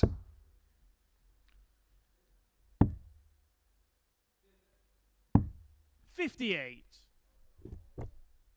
Can he do what Scott Taylor couldn't do earlier? He cannot. We're still waiting for that first 9-darter on a Saturday 58. night here at the Live Lounge. The week we've had, it would not surprise me if we do see it a bit later on this evening. But can Ross Montgomery do what Steve Hine did in the last 100. fixture, a turnaround from 3-1 down, when Steve Hine came back to beat David Evans and give himself some hope? Same sort of 83. equation here for Ross. We mentioned that Steve Hine had a certain scenario where he could have guaranteed his participation in the Final 4. He wasn't able to do that, but he did get the win anyway. 123. Whereas Montgomery needed 4-2 or better to guarantee his participation in the semis. He can't get that, so he must do 100. exactly Ross, you what require Hine did. 160. Just to stay alive, so he has a glimmer of hope. But you feel he's going to have to avoid at least one match start here from John O'Shea. 50. John, you require 80. To eliminate Ross Montgomery, which the Group B players could not do. 68. He hasn't done it yet. Ross, you But require now Ross is looking for a 110. touche shot, because O'Shea's already got the 110 in this game. Double 18. 74. Not this time. John, you require 12. For the semis, O'Shea Game shot makes and it a in match. one game. John O'Shea. His game, a little bit later on against Scott Taylor, will be to see who wins the group. But the first person eliminated from the Week 12 finals night is the boss, Ross Montgomery. He's had a great debut campaign. He leaves with a smile. I'm sure we'll see him again in 2024. But the Joker is not kidding around. He's through to the Final 4. And that is what you've just seen. A really good display from John O'Shea, above what he's done this week, as an average by 6 points, and his doubles cooperated as well at 4 from 7. When we come back, it will be Evans against Białowieski. A lot riding on that game after this.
Welcome back to the MODUS Super Series, where we are 2/3 of the way through our group stage action for this evening. And before the break, John O'Shea booked his way through to the semi-finals with a minimum of fuss, eliminating Ross Montgomery in the process. So, 4 games down as far as the evening session is concerned. Let's run you through what has happened so far. It kick-started with Sebastian Białowski getting the better of Steve Hine. He kicked off with a 1-2-4 checkout in the opening leg, bolting out of the traps. That helped him en route to a 4-1 victory against the Muffin Man. We're going to see him in action in a few minutes' time. So that meant that Steve Hine found himself on the back foot following the first game of Group 1. We then saw the beginning of Group 2. We saw Scott Taylor in action up against Ross Montgomery. Montgomery raced into a 3-1 lead in that particular match. Scott Taylor hit a 10-dart leg to send us all the way to a decider, and then rounded things off with this 52 checkout, coming back from behind to seal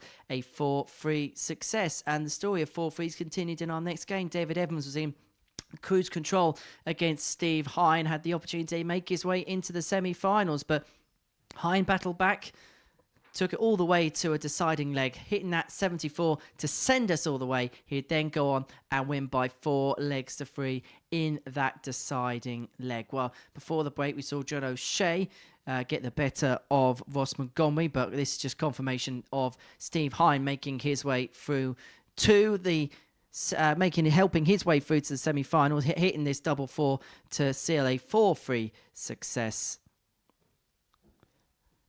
There we go, the double 4 pin. David Evans thought that he had the semi-finals in his sights, and Steve Hines keeping his fingers crossed that he's going to be into those semi-finals. And he's going to be awaiting the fate of our next game. Sebastian Białowski in action up against David Evans. Big game for the pair. David Evans needing to win to keep himself in. Steve Hine is waiting in the wings, hoping that Białowski can pick up the win that'll send him into the final 4. Right, watching this one down in commentary. Matthew Edgar is alongside Paul Nicholson.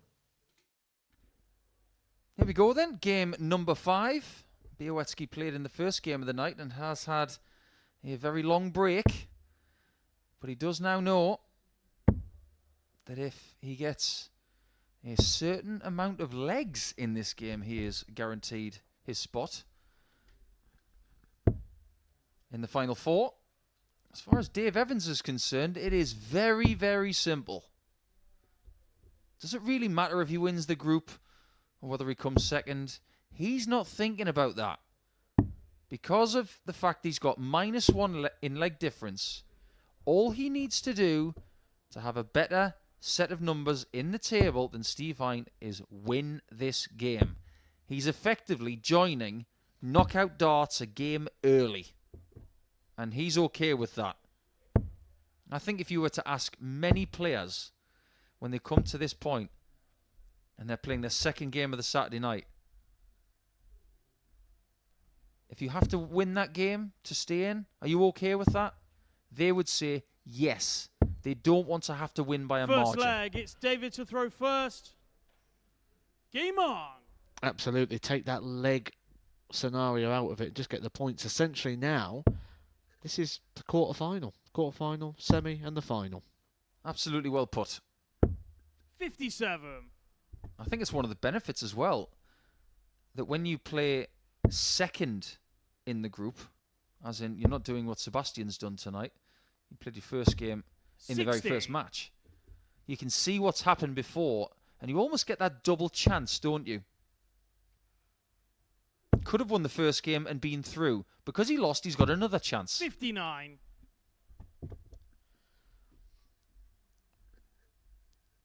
I think David Evans, though, for me so far, has just looked a little bit stressed tonight. It's not been that free-flowing David Evans that we had last night. Maybe what we said before in the John O'Shea game about accelerated expectation. Maybe he's come here trying to replicate what happened last night. And you do sometimes. You're like, what was I doing last night that was so right? How was I holding the dart? How was I standing?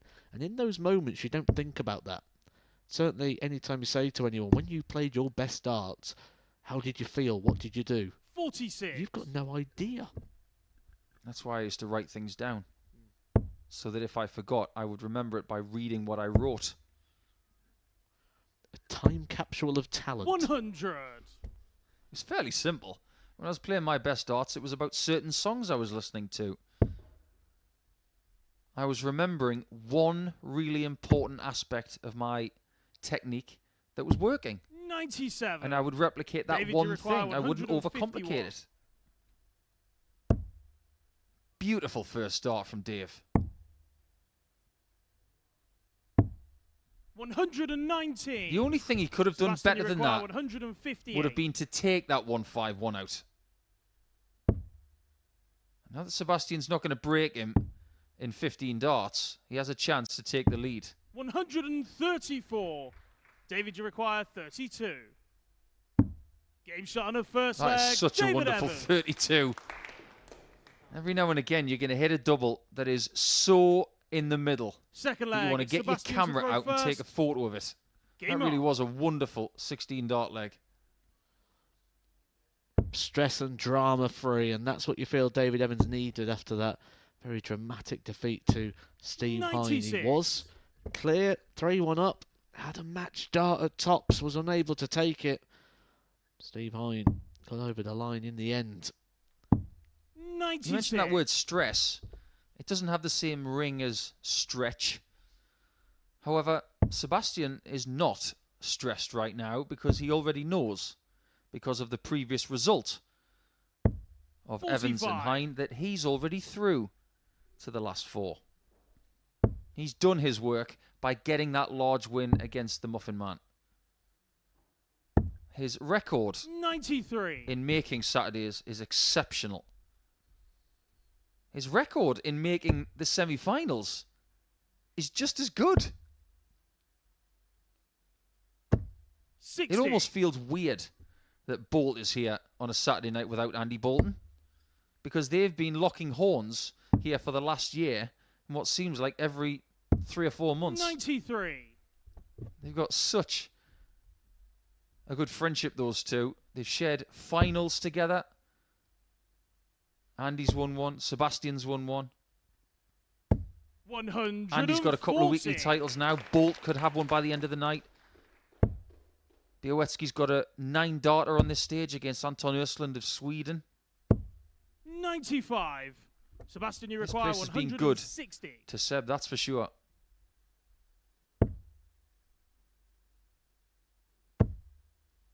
Is it going to be the 140? 140. Rubber David, you stamp require that as a world-class 124. 140.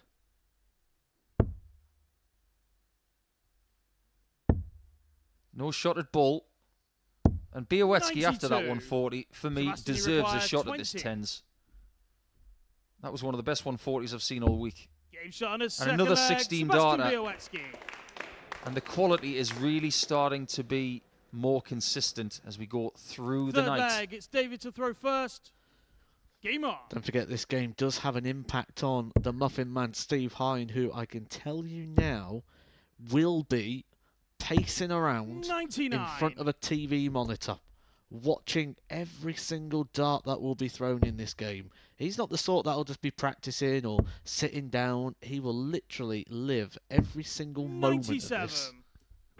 If Hine gets through, he's going to get through in second position, which would mean he'd play in the first semi-final against the group winner of Group 2.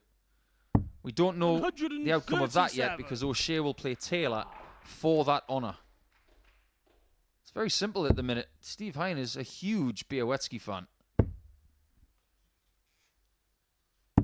78. And I would see Hine getting through this group as an upset because of the strength of these two throughout the week.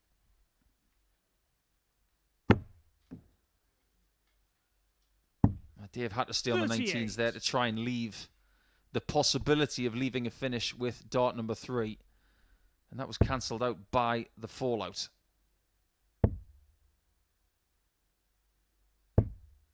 $40.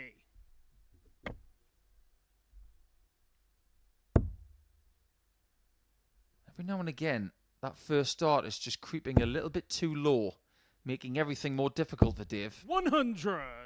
But his proximity to that 60 over the last 3 days has been so good. Even when he's missed it around about in that position, just underneath or over the top. 100. Sometimes that's a David, really you require good indication of 127. how the form is when your misses are minuscule.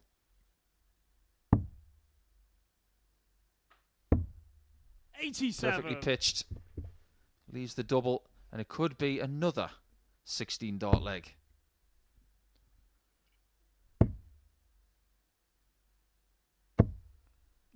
Beautiful last start David, there. you require Somehow 40. managed to get that into the left side of the treble. Game shot on the But third no leg. drama David once Evans. again for David Evans. This is textbook darts here from David Evans. 2 solid holds of throat. Fourth leg. It's Not too Sebastian much to throw resistance first. at the moment from Sebastian Game Bielitski. on. He's been sat there ready to strike should the opportunity present itself. But David Evans has been cool and collected when it's mattered the most. I could go on for about 100. 1,002 points of a leg. Talking about that last start of Białowieski in that previous leg. How did he get that in? However, the point is moot. Because he lost the leg, and Evans is starting to find a hot streak. Starting leg 4 with a maximum, with the lead as well. Białowieski is not going to submit. 140. These folks here in Portsmouth on London Road really are enjoying the action here tonight. Oh, 4 perfect darts is what we're going to have to settle for. 125. 5 out of 6 ain't bad. David Evans is the sort of player that would have been thinking of the 9 at that point as well. I'll tell you what he's thinking right now, because his best pal earlier in the night started 180, had a 125, 58. then a 180 to leave double 8 and hit it for a 10-dart leg. The same kind of leg is on. No more. We can 56. talk about 10-dart possibilities. Great individual shots, like that 60 from Białowieski. But ultimately, it's all about getting through to the final 4 and having a chance to double your money 59. here tonight. David, you require 140. Win tonight and you could quadruple it in a matter of 7 days. Oh, that really was close to a shot at double 16 for that 140. 74. I'm on the fence with that shot. Sebastian, you require I've got to be honest. 144. I think if you get one big treble and miss the next one, if it's a single 20, it leaves tops. There, the 18s route, it's harder to leave 3 darts at a 100. double. David, you require 66. To get firm control on this match. 21. Oh my. This will be unconventional. Look on the bright side. It's a darted double. It doesn't matter which one it is. And it's in as well. Leg, David Evans. He might try that shot another 100 times and not hit it. He's going to remember that one for a while. Fifth leg, it's David to throw first. Game So David on. Evans, a leg away from qualification, 2 of which he'll have the throw. And his qualification would mean that Steve Hine would be eliminated. 140. Also, if he wins this leg, he will win the group. And that would give him a bit of a break between this game 140. and his semi-final.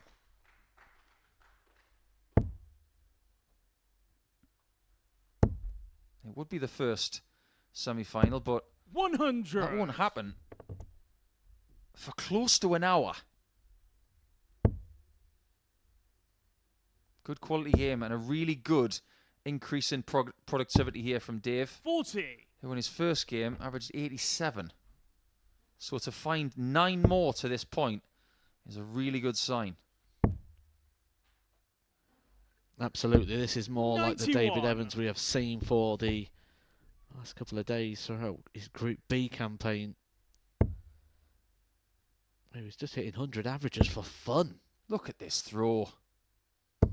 140. One of the premier David, you require darts throws in 170. technique in world darts, without a shadow of a doubt. But it's not just technique that gets you wins. 84. It's grittiness, determination, and the ability to grind out results. He is in the last 4, but it looks likely that he might lose before he goes there. 137. David, you require 86. First chance to win the match. 82 more. I don't agree with that shot.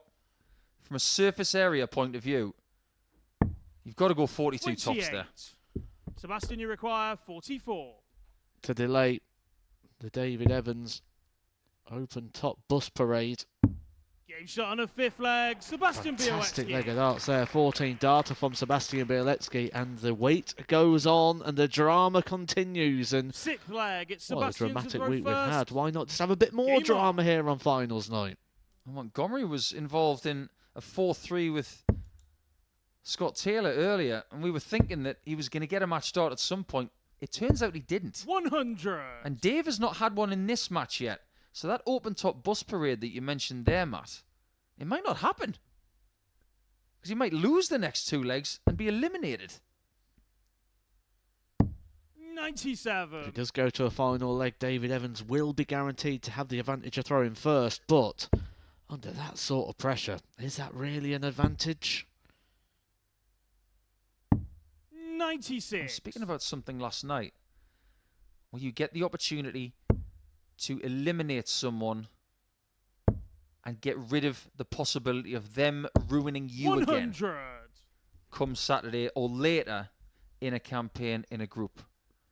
Białecki right now, his motivation should be not just to win this match, but to get rid of Evans. 57. He's a dangerous customer, and if he can win the next two legs, he can say to everybody else in the practice room, you no longer have to worry about Dave Evans because I've taken him out 81. for you.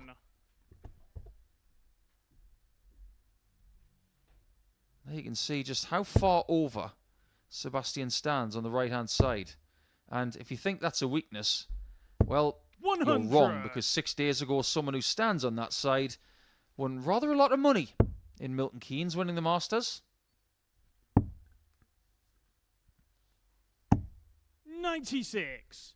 Sebastian, you require 148.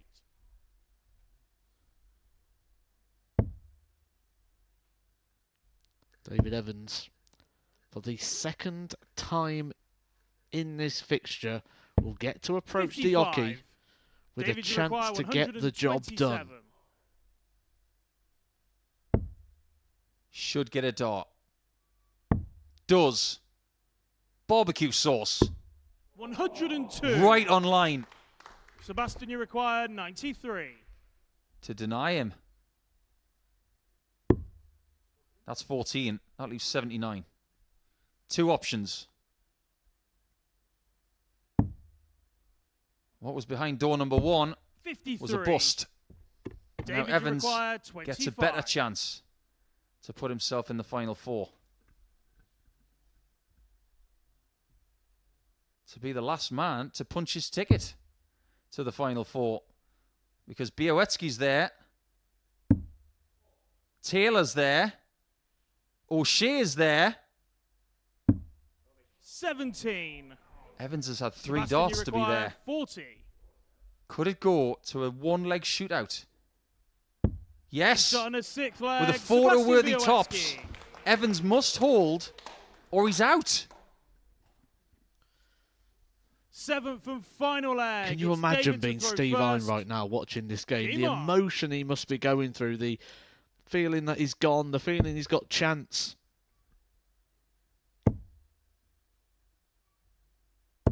60. After everything he's done over the last couple of days, it all boils down to 501 points. Welcome to Cutthroat Island, known as Portsmouth on a Saturday night.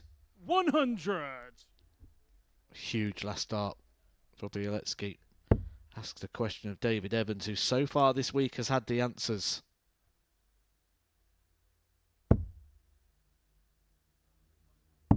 That's 137. a brilliant riposte. In these kinds of legs, you said it yesterday, one big treble is good. 60. The fact that Dave got two there gave him the thick end of a one big treble lead, but he is stretching the lead, no pun intended. 140. Białecki needs a maximum just to get to a finish.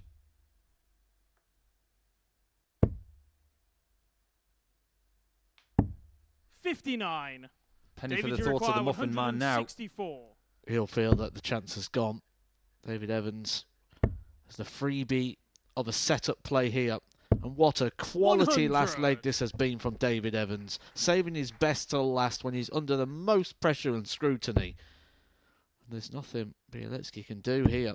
He's completely off the pace in this final leg. This is where you choose your 58. double. David, Do you want to require leave tops? 64. Do you want to leave double 16? Make your decision. It's 16s. 32. He will get 3 more.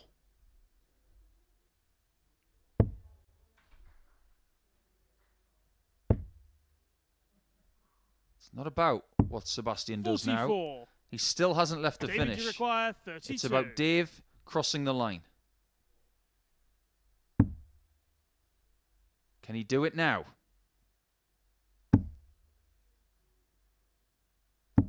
Game shot. Lucky unmatched, number 7. David Evans. For Stretch, who is in the final 4. His 7th match start is successful, and he's done it the hard way. 2 4-3 scorelines here in group number 1. And Evans will join Białecki in the final 4. What a nervy game that was.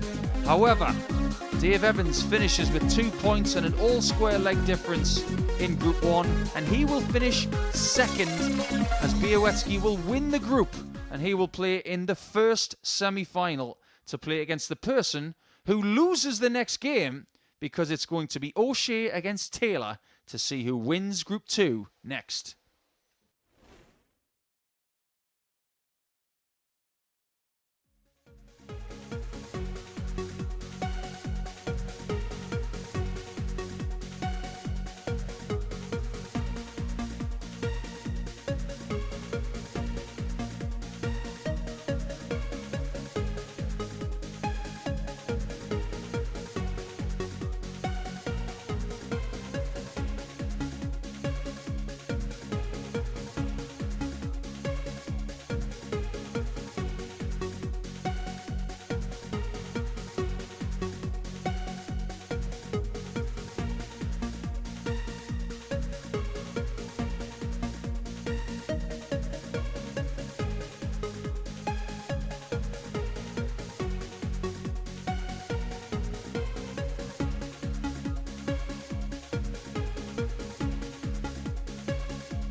Welcome back to the Modus Super Series, where we're joined alongside David Evans here. David, you make things hard work sometimes, don't you? 3-1 up in both your games, lose the first one, but get over the line in the second one. Hard night's work, but through. Yeah, absolutely. I mean, playing Steve. I mean, the quality of players that are here. It's one of when you're 3-1 up, you start thinking to yourself, I'm here now. I've got it, and then I'll let it slip. Second one, I know Sebastian's a very good up and coming player. He's 19, 20-year-old, and he's pure class. So I knew I had to dig deep, and luckily enough for me, he wasn't hitting the big scores that he has been. Very short turnaround in between matches. What were you saying to yourself in that little break? Just get over the line, honestly. Just play what I have been doing the last couple of days. Find the first treble, get it in there, score big. Did find a few big scores, but there was a few ones that I need to tighten up a bit. But luckily enough, my doubles went in, and that's the main thing. To a certain extent, did the performances last night actually add a little bit of pressure on your shoulders? Because everyone will be thinking, well, can he back it up? Yeah, it does. I mean, last 2 days I've played really well. Today, it's one of those, I've got to finals night. I have got a bit of a monkey on my back, as they say, because everyone wants to beat the person in form. Obviously, Scott's in form, and all the players that are in there are perfectly capable of winning this thing. So it's just a case of just keep plodding on. Well, wish you all the very best. We'll see you in the semi-finals. David, many, many congratulations. Right, one final group stage fixture to go. It's Scott Taylor against John O'Shea. It's a shootout for first spot. Matthew Edgar and Paul Nicholson are in the commentary box. Thank you very much, Henry. It's been a stressful night for David Evans, hasn't it? But at least he's got the chance to come back and play at least one more match, because he's finished second in group number 1 and will play the winner of this game, because the winner of this 6th game of the evening will be in the second semi-final. I think it's good that Dave Evans has got that bit of a break after such a stressful evening. But who would he want to play? Does he want to crack at the Joker, or does he want to play his best mate, Scott Taylor, in the final First 4? leg, it's John Fascinating to throw stuff. first. Game on. I think he'd want to play John O'Shea, because then that leaves the possibility open of him playing Scott Taylor in the final.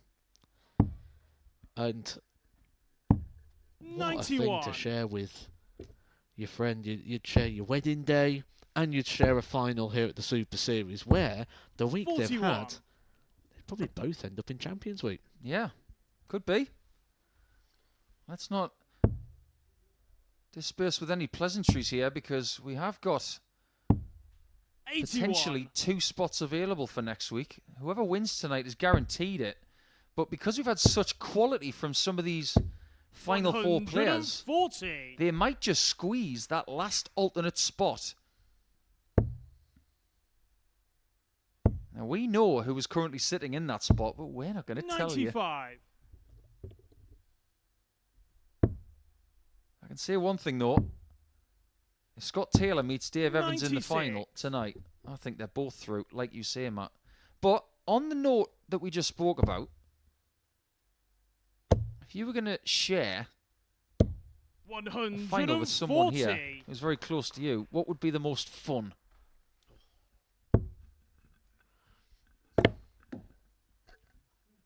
Most 65. fun. John, you require 94. Do you know what? I reckon Steve would be a good bit of fun. Steve Iron, who's just been eliminated in Group 1. I think that'd be a fun game. 74. Interesting turn of the face there from the Joker. 81. I think he might just John, you relax a little bit require in this 20. game, knowing that he is in the semi-finals. A good debut campaign that could get better. He's had some No real score. trouble on that double over the last couple of Scott, days. you require 78. And he was mustard on it when he won the World Masters in 2019. Taylor is looking at tops Game and start takes on the first leg Scott Taylor. against the darts. Takes full advantage of those misses at tens from one of Cork's best. Second leg, it's Scott to throw first. Did you just say double Game trouble on. then? Something tells me you're going to lead into something here. Well, I just thought we'd 123. maybe take a moment to speak about our specials week that's coming up, because I'm really excited for that one. The double start, double finish week that follows Champions Week. So in 140. a couple of weeks' time, make sure you do hit that subscribe button on the YouTube channel. All matches will be 58. broadcasted live across the Super Series YouTube channel. Double start, double finish, featuring 6 players that are playing in the Seniors World Championship and players with 100. plenty of experience in that double start format. And Lisa Ashton playing. She will be the first lady to play in a double start format match. 180. They've been hoisting those 180 signs tonight plenty of times, especially in the game between Taylor and Montgomery, which had 6 maximums. 139. Scott, you require 140. Taylor gives us the first one. Just stay away from the 60. 100. Very, very good indeed. John, you require Tops after 12. 122. However, has to breathe in and hold to see if O'Shea can find that 54, which he hasn't.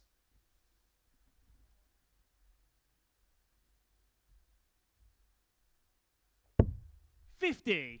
Tops it is for Scott, Taylor you then. require 40. This is more like the Scott that we've been seeing the last couple of nights. He does not miss second 10s. leg, Scott Taylor. And is 2 legs away from winning this group. How long do you Third think our leg, it's programme John would to have to throw be if first. John O'Shea wins tonight Game with on. his post-match winning interview? Because at the end of Group C, the answers were long but very interesting. 24. Because every now and again, you'll get someone who's rather garrulous and they will take the microphone and speak to their heart's content. But every word that John O'Shea says, they're 59. not wasted. He comes up with stuff that's worth listening to. Remember the Rice Krispies? Oh, yeah. John's a funny guy. He likes a good simile. 180. Some gumption there from JOS. Sounds like a really bad boy band, doesn't it? 100. Imagine John O'Shea in a boy band. Who do you think would be in that band with him? The B Sharps. The Barbershop Quartet from The Simpsons. 82. Homer. Principal Skinner. Chief Wiggum. 120. Apu Nasahima Petalan.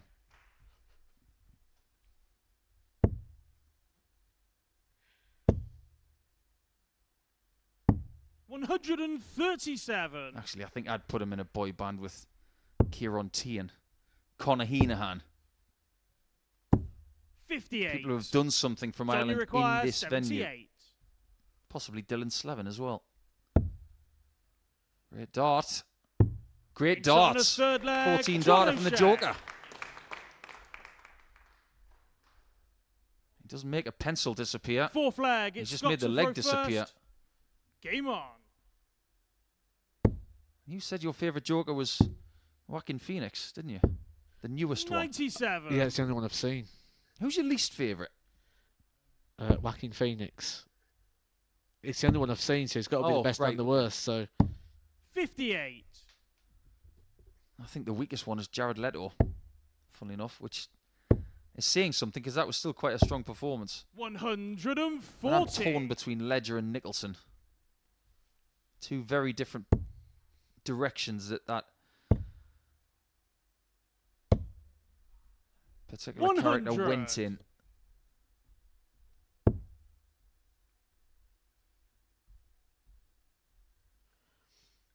in a group like this, though, winning the group 100. is vitally important when we had the week we had, because it will give you the advantage of throwing first, which is quite a sizable advantage when you look at the fine 60. margins between Scott, the you players. require Yeah, 164. there's only been one game tonight won against the Darts. That was O'Shea against Montgomery. 103.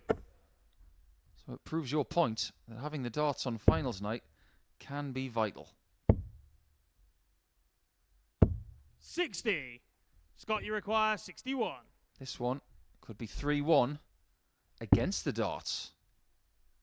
Double top. 41. You said that Dave Evans looked like he was under stress. There are just small bits of stress evident from Scott Taylor all 97. the time. Scott, He you is require very 20. intense. We've said that's a strength of his, but every now and again, just got to chill a bit. Shot on the fourth leg. And he can now Scott that he's got a Taylor. two-leg cushion. I wouldn't want to be that double 10. He's just giving it daggers. If looks Fifth could leg, kill, it's John to double throw 10 will be first. on the floor. Game on. Sounds like a Heart song.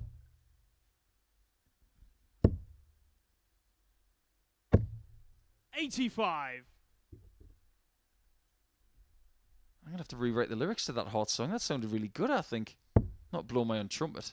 I think they're touring at the minute as well, Heart. 91. One of the best rock bands of the 1980s. If you want to get in touch with us tonight, I'm at MSS Darts on our social feeds. 140. You need to give us a song that would be related to the art of the dart. And you can't come up with Eclipse of a Dart. It's just too obvious. Think of something better. A favourite one came from Blackpool. You know the song, Don't Go Breaking My Heart. Someone changed that 100. to Don't Go Breaking John Part. That sounds like the kind of thing Gwynny would have said. 28.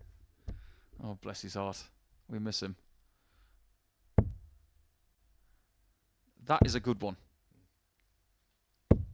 100.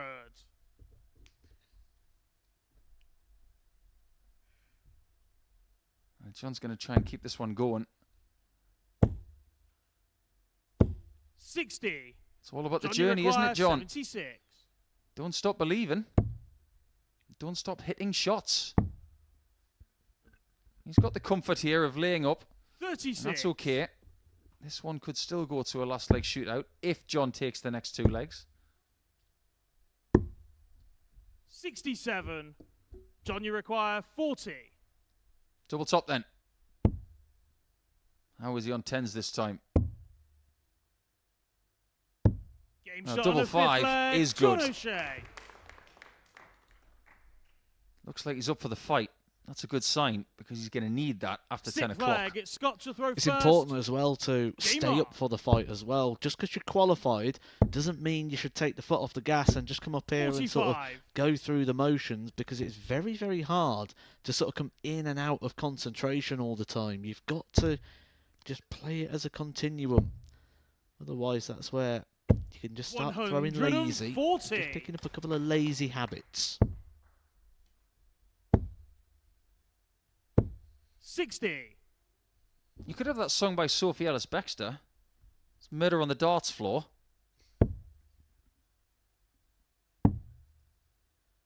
Not a fan of that one? 57. Murder on the darts board.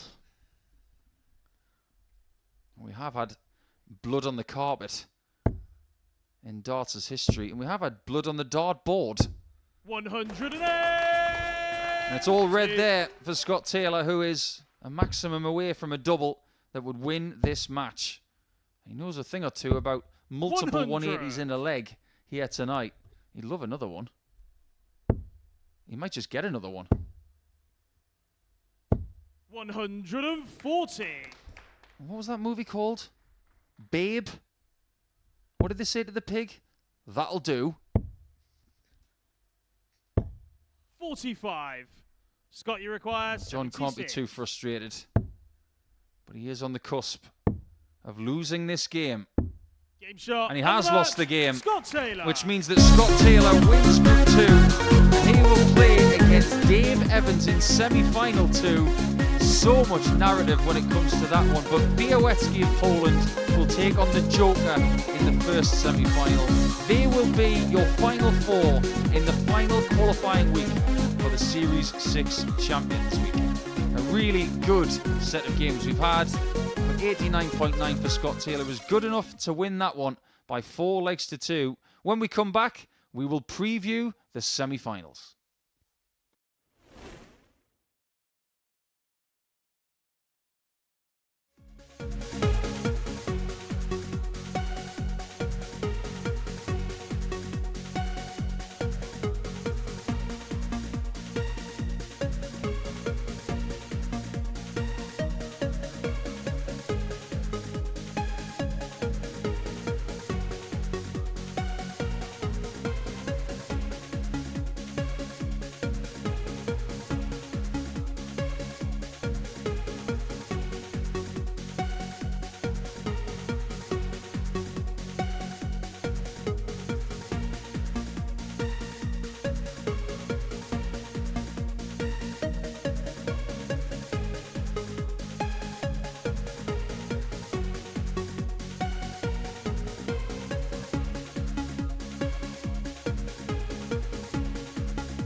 Welcome back to the MODUS Super Series, where the group stage worth of action has been completed here at the Live Lounge in Portsmouth. We're joined on stage by the Asset Paul Nicholson and primetime Matthew Edgar.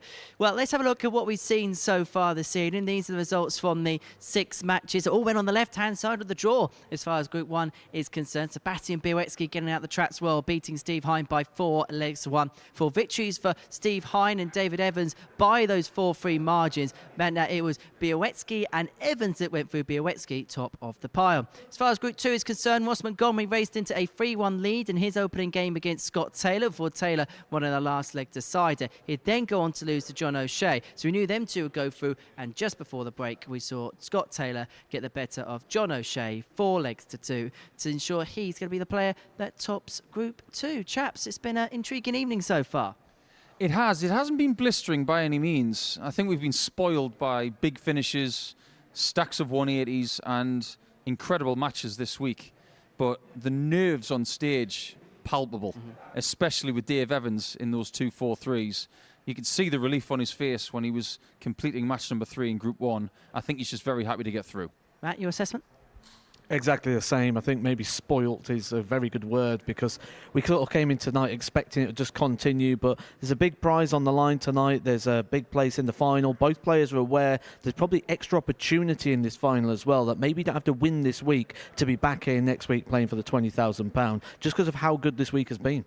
Right on cue, because Champions Week is just around the corner. The action kicks off on Monday morning from 9:30. Now, these are the 10 players we can 100% confirm are in the field on Monday. Of course, the winner tonight will get a spot, and then we'll confirm the next best runner-up from that list to complete the 12. So Annie Bolton, Wayne Jones, Tom Sykes, Chaz Barstow, Cam Crabtree and Reece Colley all won their respective weeks and will be a part of the fold. Dan Webster, Rob Moolenkamp, Gary Stone and Ryan Harrington have the next 4 best runners-up averages of those players that are eligible. Obviously, Dom Taylor had the best runners-up average but went on to win a PDC Tour card. It's such an intriguing lineup, and I know we've spoken a little bit about it this week's chats, but it feels like the most open Champions Week that we've seen yet. Yeah, and some of the other ones, they've been a great opportunity to see somebody thrive who has been the favourite. When Raymond Smith was here a year ago, myself and Chris Mason were saying, look, he's the guy to beat. Let's face facts. When Luke Littler's been here, we've thought, well, okay, we know what he's capable of. He's probably going to go on and win it. As hard as they are to win, we've had chances to see favourites thrive. In this case, I don't think we have that. I think we have an open field and everybody has a chance. It could make for a brilliant Week 13 where someone's life is going to change, never mind their career. What do you think the key attributes for a Champions Week winner has to be, Matt? Talent, explosive talent at the right moments. Consistency, they've all got it. They've won weeks, or they've certainly played to the standard of a weekly winner. So that consistent line is there. It's being able to pull out that big performance at the right moments and the right times. That tends to be on the Saturday night. That's where you really need it to be. But obviously the first thing, get in there. Consistency, real big quality that is required. Who would you say are the runners and riders, the key favourites at this early stage? A lot of people talk about Cam Crabtree, a lot of people are talking about Annie Bolton. Is there anybody else that maybe we haven't spoken about yet that we should be putting into the conversation? I think Andy Bolton is definitely in the conversation. I've spoken many times about how Andy hasn't got that marquee title on his CV. I think winning here would be phenomenal for him. But someone like Reece Colley, who has played some great stuff of late, he's got a marquee title in the bank in winning the British Open, but I think winning this would even eclipse that. And I know he did that a couple of years ago, but I don't forget things like the British Open. That's a hugely impressive win. But there are possibly 2 more people tonight who are going to stake a claim. And this conversation is going to rage on for the next 48 hours and into the later part of next week. It is incredibly open. I'm glad it is, because this climate of darts at the minute is giving us favourites every week. But next week, I don't think we have a clear favourite. As far as a player like Dan Webster's concerned, right, just dropped off the PDC Pro Tour, came here, and look, he made an instant impact on this stage. He's a player that we've mentioned your Crabtrees, mentioned your Boltons. He's not one we've mentioned yet. Would he enjoy being going under the radar? And is he a player that could be a severe threat for this championship? That is really scary. because while you were speaking, I was thinking, no, we don't mention Darren Webster yet. I think you got some powers, Henry, of mind reading. It's really scary. But Darren Webster, the reason I was going to go with him is because he's had that 2 years on tour. It was a poor 2 years. He didn't earn a lot of prize money. That prize money came at the back end of those 2 years, the last sort of 3 months, qualifying for the World Championship through the PDPA qualifier, having some good runs on the Pro Tour at the back end of the year. So short-term form, Darren Webster's got it. And he's got that at the highest level off that PDC Pro Tour. If we look over 2 years, it wasn't good enough. But if we look over 6 months, he is a proper contender. There's another thing to talk about as well. He was here 2 weeks ago, losing in the final to Tom Sykes. But if you dissect that final, early in it, he was the better player. He missed vital doubles at the start. And if he'd won that game, I think we'd be talking about him in a very different light. And just very quickly on a player like Tom Sykes, who really has come to fruition through the Super Series, won an ADT qualifier, has well on this stage, done well on the Challenge Tour, signed a big endorsement deal with a big darts brand. How much would a title like this mean to a player like Tom Sykes, who has burst onto the scene over the last 6 months or so, and it really would confirm his status as a big player in the amateur game? Oh, yeah, I mean, he's definitely making strides in the right direction, but I don't mean to be a party pooper, and I'd love to get Matt's take on this. Signing with Unicorn is a huge deal for him, but I implore him, don't change anything until this season's over. If you've got a winning formula, use it until the end of this series, then put changes in play, whether it's flight stems, points, or barrels. I don't know what you think about that, Matt, but he's won a week here. Don't start messing with stuff immediately. And you've been in that situation where you've just changed between manufacturers early on this year. What was that period like? It's a process, and it's one that you can't just rush. There's a lot of things that change. The dart just feels different in the hand, even if everything's the same. You can get the dimensions the same. You can get the balance point the same. But just the way that the manufacturers make darts differently just makes it feel different. Even getting a new set of your darts that you've played with for years out of a packet feel completely different just because how the grip feels or the coating that's on the darts. So I fully agree. Just stick with that and then make the changes afterwards. And I'm sure the manufacturer would be more than happy if he comes back with that trophy. Well, they want the right sort of publicity for one of their new players. They want him as a winner. So let him use what he wants to use for a few weeks and then start the process of going through some new kit. Well, we're going to watch all of that action. It's Monday morning, 9:30 a.m. on Sporty Stuff TV and on the MODUS Super Series YouTube channel. And around about this time next Saturday night, we'll be paying for the big semi-finals in front of the big crowd here in Portsmouth. Dartshot.tv, the place to get your tickets for Champions Week. And then after that, got a bit of double trouble ahead.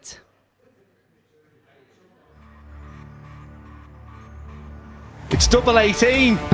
It's a perfect 9 dart, and he's been threatening all day.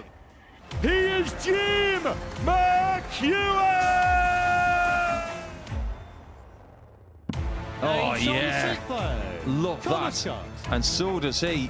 The way he reaches a final. Double 12, but Kevin Painter on the mat. to seal Kevin the spot Painter. in style. Game And that shot is the a first 170 checkout. Robert Thornton. It's double 6. Game shot on the fifth leg. What a tidy Lisa shot Ashton. that is. Game shot on the masterful from Mark Durbridge.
Hello, very good evening. Welcome along to the MODUS Super Series here on Sporty Stuff TV. It's week 12 and the final night of qualification ahead of Champions Week, which begins on Monday morning at 9:30 a.m. It really is an intriguing field already that's going to be in the big lineup. And we've got some big names in action this evening looking to book and punch that final ticket through to the big event in Portsmouth. Around about this time next week, we're going to be into the big semi-finals where someone's going to be a few games away from lifting that £20,000 jackpot. We know there's going to be a new name on the trophy around about this time next week. We've got players looking to make it through to a second Champions Week appearance in this week's lineup in the likes of Scott Taylor and Sebastian Białecki, whilst we've got other players looking to impress on debut and make it through to their first weekly finals. We've already seen a fair dosage of drama in our pool stage matches this evening, and describing all of the action in the commentary box, Paul Nicholson's been alongside Matthew Edgar, and this is the best of the action.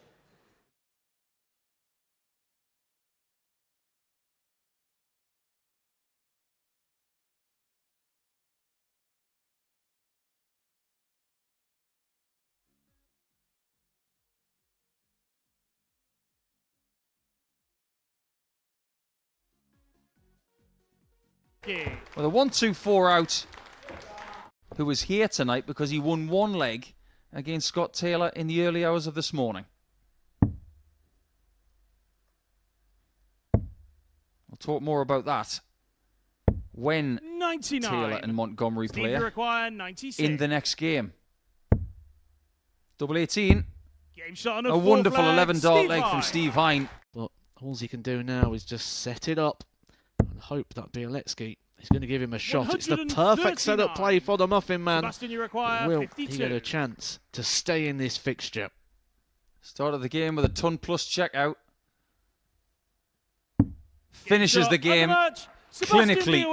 4-1 for the Group A winner, and he'll have a bit of a break before he plays 1 foot in the last 4 if he takes this 100 check out.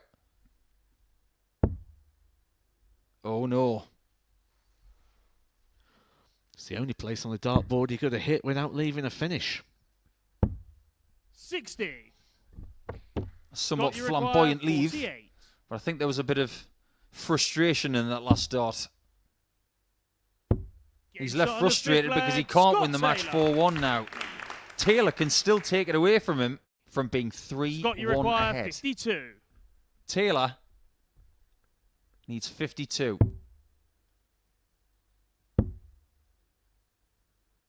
And he wins a tight one and comes back from 3-1 down. Tops. Still there. He will not give up.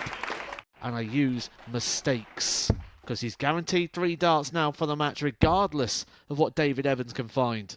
There it is. The 180 comes very late. But he does ask the question of the Muffin Man, is he alive? He's still there. And David Evans knows now, and you can see the crossed fingers from the Muffin Man.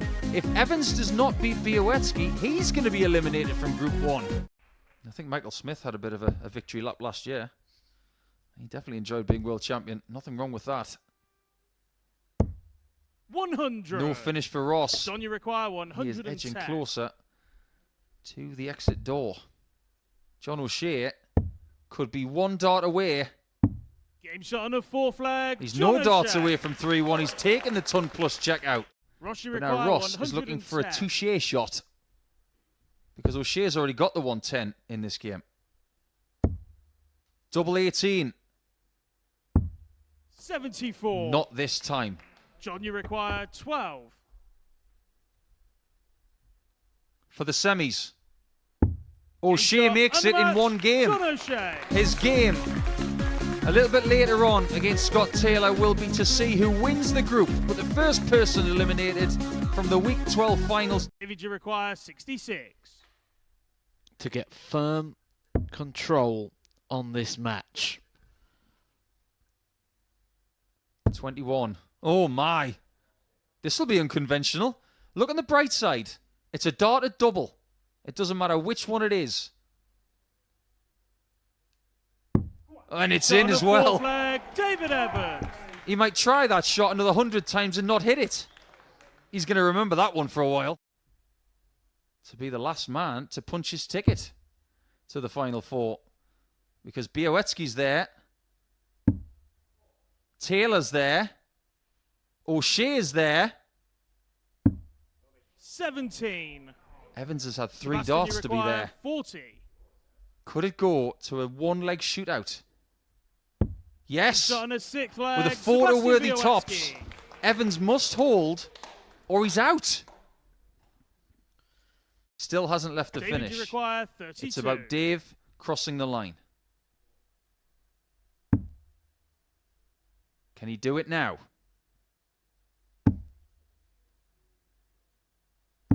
Game shot. Lucky number 7. David Evans. For Stretch, who is in the Final Four. His 7th match start is successful, and he's done it the hard way. And he was mustard on it when he won the World Masters in 2019. Taylor is looking at tops and takes the first leg Scott Taylor. against the darts. Who have done something from Johnny Ireland in requires this venue. 78. Possibly Dylan Slevin as well. Great dart. Great Game shot on darts. a 3rd leg, 14 John darter from the O'Shea. Joker. Scott, you require John can't be 76. too frustrated. But he is on the cusp of losing this game. Game shot. And he has lost the game. Scott Taylor.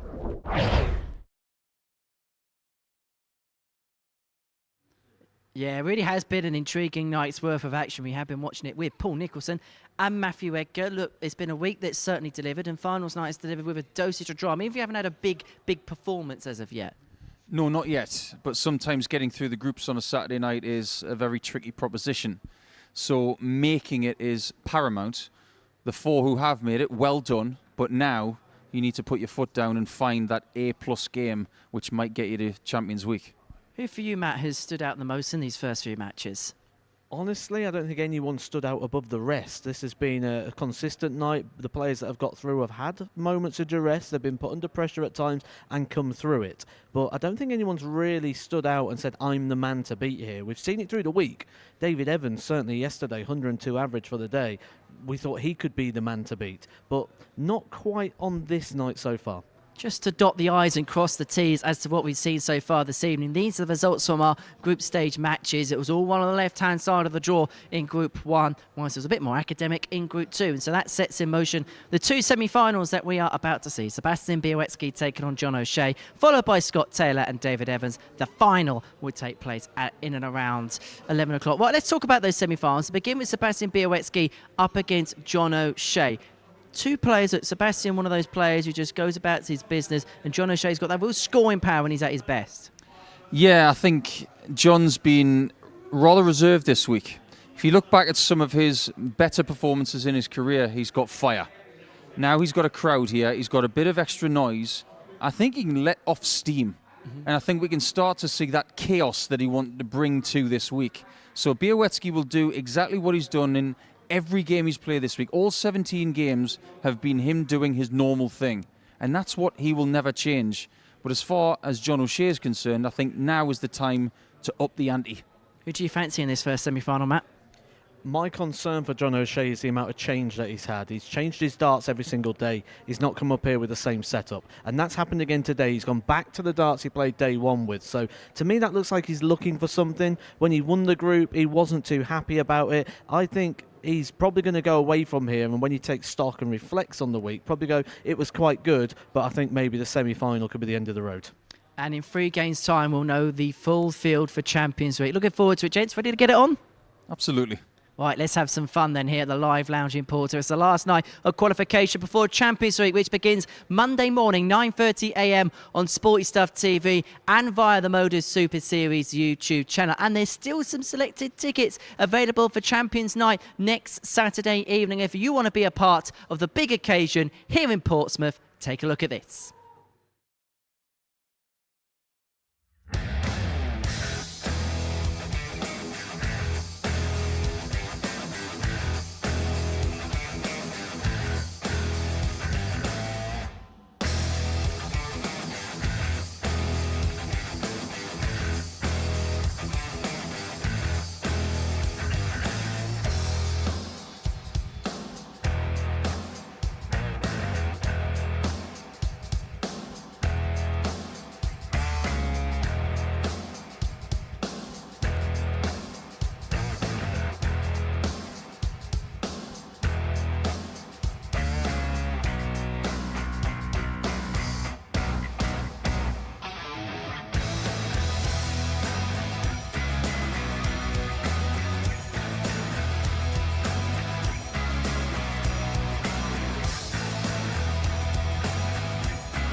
Another one of those.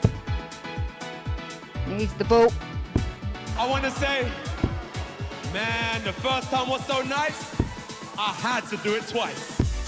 And what a Game way on to the start the first day leg. for Sebastian Sebastian Bialetsky. He bailed himself out a few times against Steve Hine on finishes like this, and he Game does on the so first once leg. again Sebastian here against Jimmy.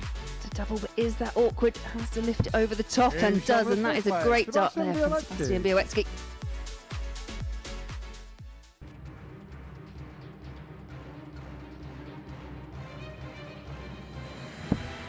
I said at the start of the day that John O'Shea wanted to introduce a little bit of chaos. Maybe that does go to the point, though, that maybe he didn't feel quite comfortable with the setup yesterday. Oh, he got it right, John all on right. first That's leg, John wonderful. O'Shea. Slightly unconventional. Bullseye for O'Shea. Game shot on the There it second is. leg, John O'Shea.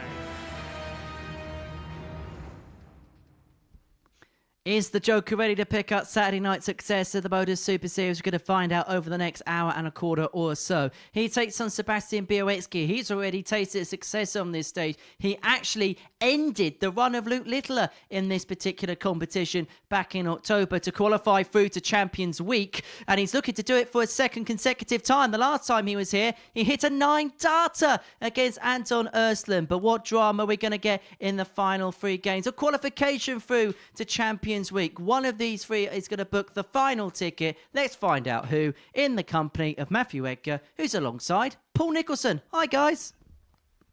He's 20 now. He's no longer a teenager, but he's still one of the shining lights of Polish darts. Whereas John O'Shea, who is on debut here this week, he's got 28 more years in the bank. Thank you, ladies and And gentlemen. maybe First a leg, bit it's more Sebastian to throw experience first. in Game big on. games. However, if you flip that around a little bit, this guy's got more experience here, and he's done it here before. You think Bialetsky makes the final, don't you, Matt? 59. I do, but very, very softly. John O'Shea, we know what he's capable of, just coming here off the 41. PDC Pro Tour, but I do think he's had a couple of blows land a bit heavy on him at the moment. You can see that he's just wearing those battle wounds, and sometimes when you're in the heat of the battle, you really struggle to take the positives. 48. When you're in Group C, that was a positive. Getting into the semi-final, that's a positive. But you tend to find it's a couple of days later when you get time to absorb 60. that's when you can sort of be proud of the achievements that you've made.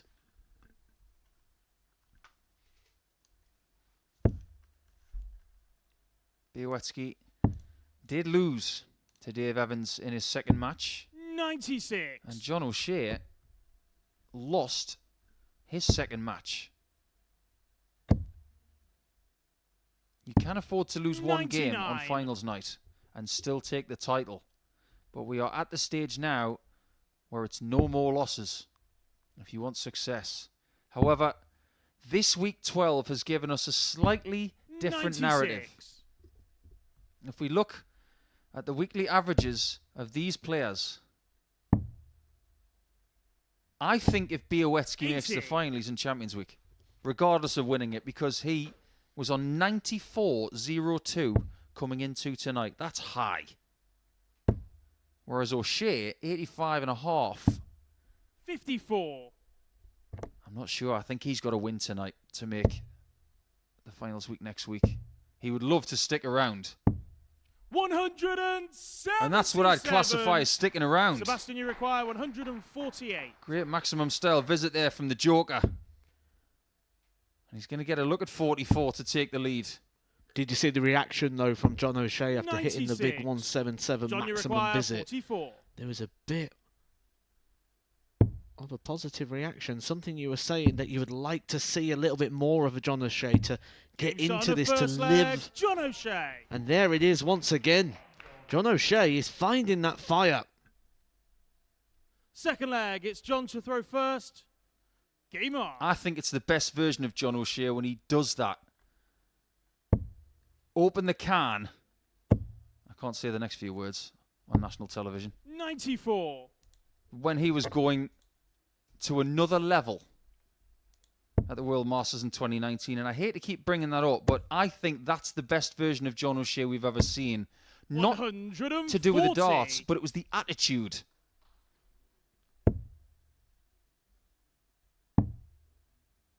It's the attitude of, I will not be denied. I will go for it no matter what. Treat this game as a final, and if you get through it, treat the next game as a final as well. 60. Białecki won't panic. He never shows any signs of panic.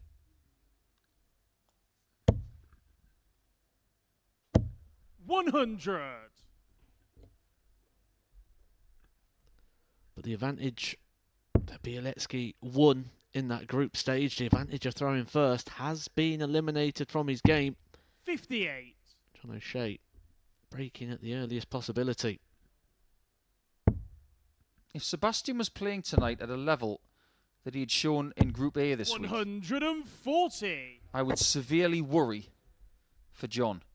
However, tonight, averages of 88 and 87 tell us that Sebastian is maybe not at his premium 100 yet. John, As soon as I started to make that point, he finds a maximum. Can John O'Shea find double 15? Game shot on a second. Monstrous from the Joker.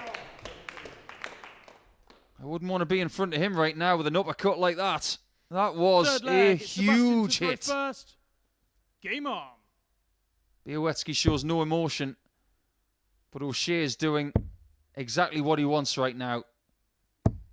45. A break is only a break if you hold in the next leg, and now he's done that. We said at the end of that group stage that no one's 100. really brought that A game yet, so if you come up and you just do the same things, you're going to get the same results. John O'Shea is trying to find something extra here. He's finding that fire and that fight, and I'm liking this positivity. This is what I've wanted 95. to see in John O'Shea, to see that positivity coming through, because it's been a positive week. He's been doing good things. And one of the reasons 58. he's called the Joker is because a lot of the lines in The Dark Knight are attributed towards John. When Heath Ledger walks into Bruce Wayne's apartment when they're having a party, he approaches 54. Maggie Gyllenhaal's character and says, "There's a little fight in you. I like that." You can attribute that to John right now, because there's a little bit more 140. fight in him tonight than any point this week, and we like that.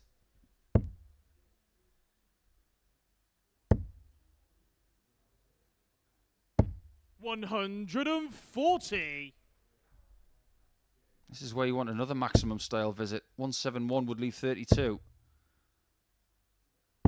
He has to settle 59. for Sebastian, you require 144. 167. Finish we have seen this week from debutant Neil Menier. I'm sure is back in Cornwall now and maybe watching to see how his Group C 39. teammate John, you is require getting on in the semi-final. 144. Hope you're well, Neil. Hope you got home nice and safely. And the 144 is alive. His Group C teammate is getting on well. He's getting on very well. Sebastian, you Sebastian require Białecki is in 128. big trouble here. He needs to pull out a big 128. Can stay there. Doesn't find the target, and now he's staring down the barrel here. A double 88. break opportunity for John you require O'Shea. 4. And we can dissect why he's left double 2 from 144, but it's 3 darts at a double.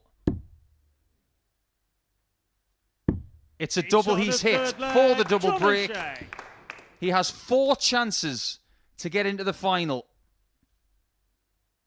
4th leg. It's John to throw first. Game on. He was showing negativity when he won Group C. We were wondering why. If he goes all the way tonight, it will be a fascinating chance to talk to him again. 60. He looks intense tonight, and you could say he looks fairly serious. And it started from the semi-finals. We didn't see this John O'Shea in the earlier stages. 125. But now we're starting to see it. As the finishing line is coming closer and the pressure is rising on the players, The prize money takes sizable jumps. 97. This is where you want to bring your best.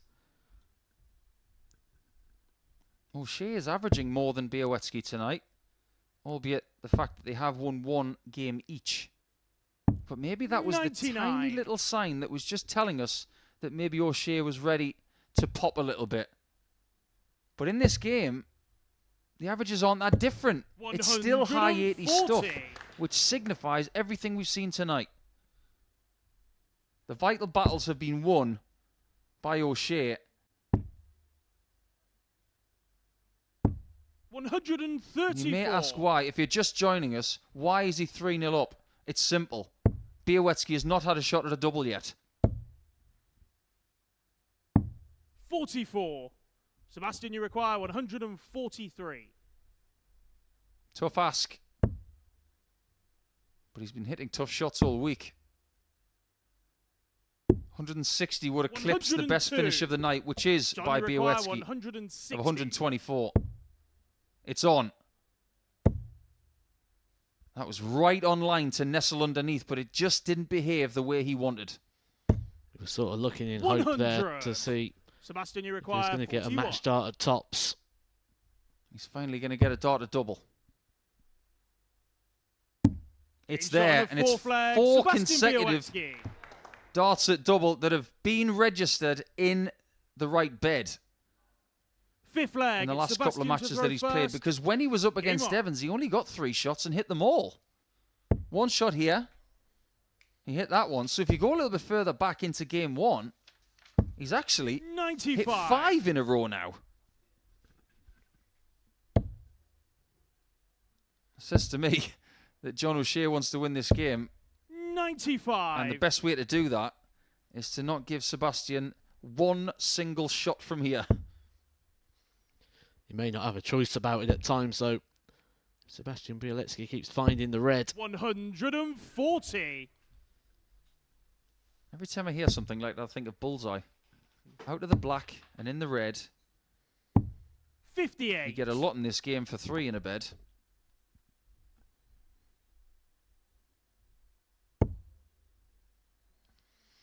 The other danger you've got is sometimes when you get so far ahead, you feel like the game's already 100. done.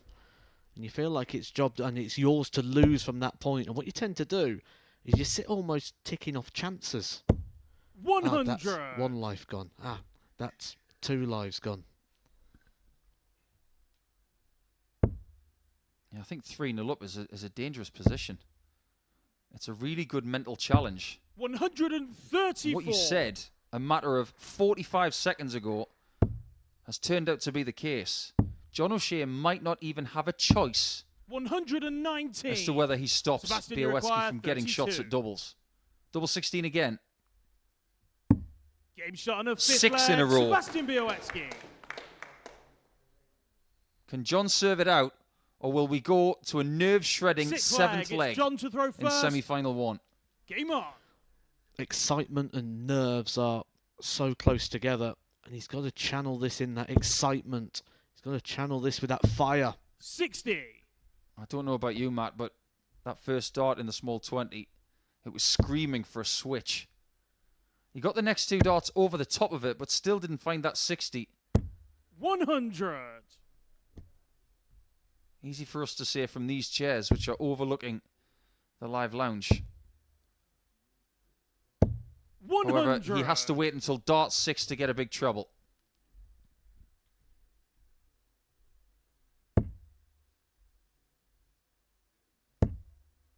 Look at the demeanor of this guy. 108. Mr. Ice. Giving nothing away. He wouldn't melt if he was just about to fall in a volcano. 100. Key to remember is 3-0 down in this game, and the average that he's had this week, this game might be enough to put him in Champions Week. 91. This has been a week of fine margins. Just ask Ted Everts. And remember, Białecki wouldn't have won Group 60. A had it not Sebastian, been you require 130. for a 4-game swing on Wednesday. He's not going to take 130, and John O'Shea can't do anything from 181. 54. He must get into a manageable range here. Thinking about 76 or better. It's better. 137. Sebastian, But Sebastian's not been missing doubles, and he'll be expecting to at least get a 1 dart here. It's going to be at a different target. It's not going to be at any target. That could just have cost him his 44. opportunity to get into Champions Week. 44. Can John put him away? This is no laughing matter. 28. Nobody's laughing. Sebastian, you require 32. Białecki now does get another shot at double. Wildly to the right. Double 4. 28. Now he's missing, and he knows John, you require that he 16. probably is seeing the exit door in week 12. John O'Shea for the week 12 final.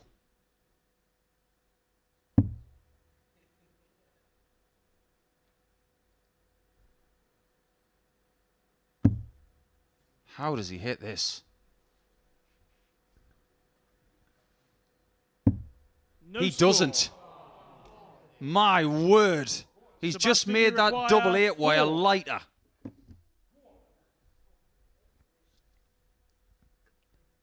We've said it all week. More drama. 5 match darts missed. Sebastian's in the house of mad.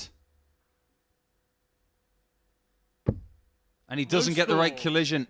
He's gone from being perfect on John, you doubles require to 16. being allergic to them. O'Shea has got unfinished business in darts. And he's got unfinished business on double 8.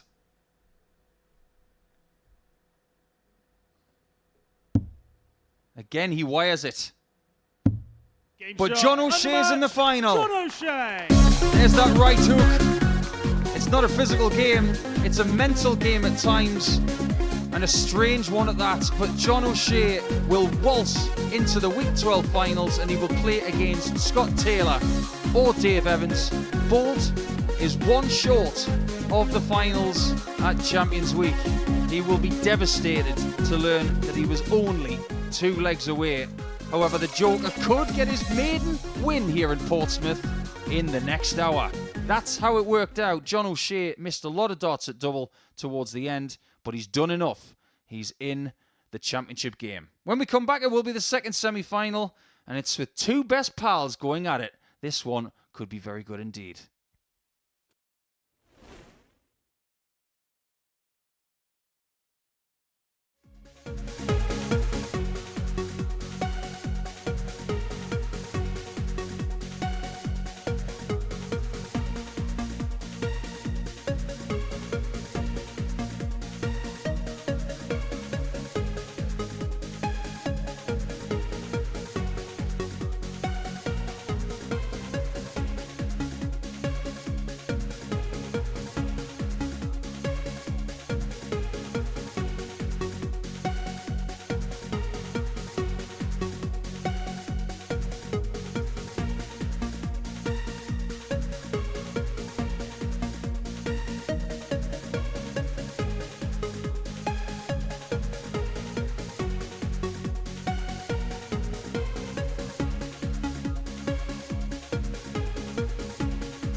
Welcome back to the live lounge in Portsmouth for this, the MODUS Super Series, where John O'Shea has booked his place into the final on debut, beating Sebastian Białecki by 4-2 in a drama-ridden first semi-final. Next up, two best men going toe-to-toe for a place in the final as David Evans takes on Scott Taylor. These two have already had a few battles this week in Group B, but who's going to be the victor and play in the last final qualifications? Scott Taylor's been there before, the 32-year-old from Bolton. Is David Evans going to make it through to the big occasion? It is Bolton against Preston, an all-Lancastrian battle in the company of Paul Nicholson and Matthew Edgar. This is a really good game because these two know each other extremely well. And the guy from Preston is playing right now in North End in Portsmouth. I wonder if that is a bit of fate for the man known as Stretch. First leg, it's Scott to throw first. Game on. But is Scott Taylor going to be wandering away with a trophy tonight, or will he be left short? If you think that this game is going to be soft because they're mates, think again. You're going to get intensity from Scott Taylor. And if we had a little measurement 60. graphic for his heart rate and his intensity in this game, I guarantee you it would be in the red the whole time. He wants to win this game. Not just because he wants a second weekly title here, because he does not want to lose to Dave. When you play a friend, it actually gives you more intensity. You don't just relax and think, I'm playing a friend. You actually want to beat them. You want those bragging rights. Can you think of a game that you've had in your career where you had to play someone who you really 93. liked spending time with, but you had to put that to the side? There's been many occasions, but I mean, even in this environment, I was sharing 59. a room with Aaron Beanie. I travel a lot with Aaron Beanie, spend a lot of time with him, speak to him on a regular basis away from darts. And I played 98. him in this in a Group C. Hammered him on the Thursday, then hammered him on the Friday, and loved it. I think he was actually commentating for that one. Yeah, I do remember that actually. I think I had my 60. record average in the Scott, event on the require Thursday, then 87. beat it on the Friday, both against Beanie. No sympathy from Scott Taylor. Scott Taylor. Viciously trying to get that second title. And the last time he was in a final, he averaged Second over leg, it's David to 109. throw first. He can be Game a on. vicious player at times. It might just be Dave Evans' turn to feel the wrath of the lad from Bolton. 84.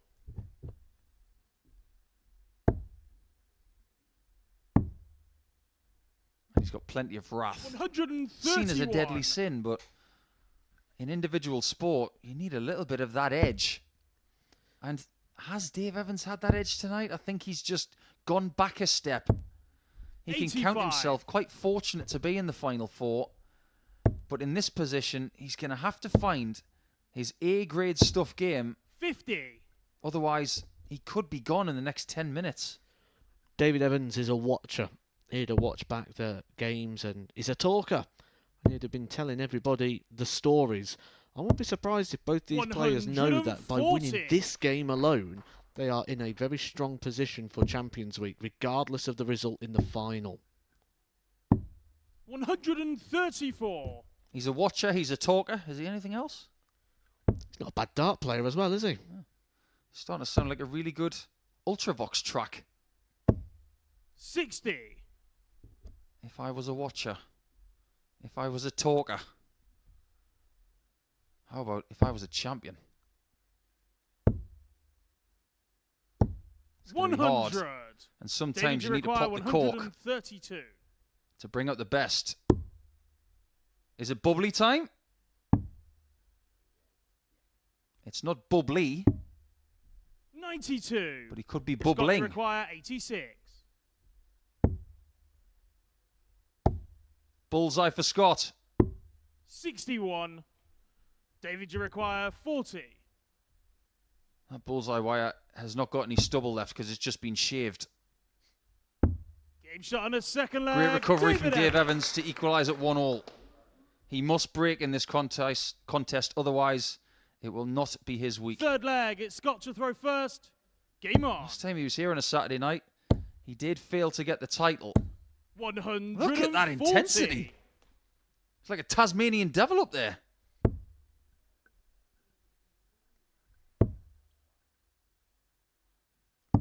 Scott Taylor doesn't 82. really have a nickname, does he? Not that I know of, actually.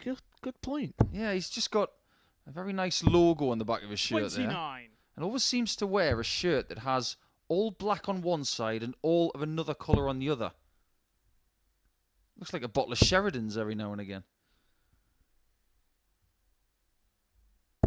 60. But if you were going to give him a nickname over the last few days, it would be Mr. Intensity.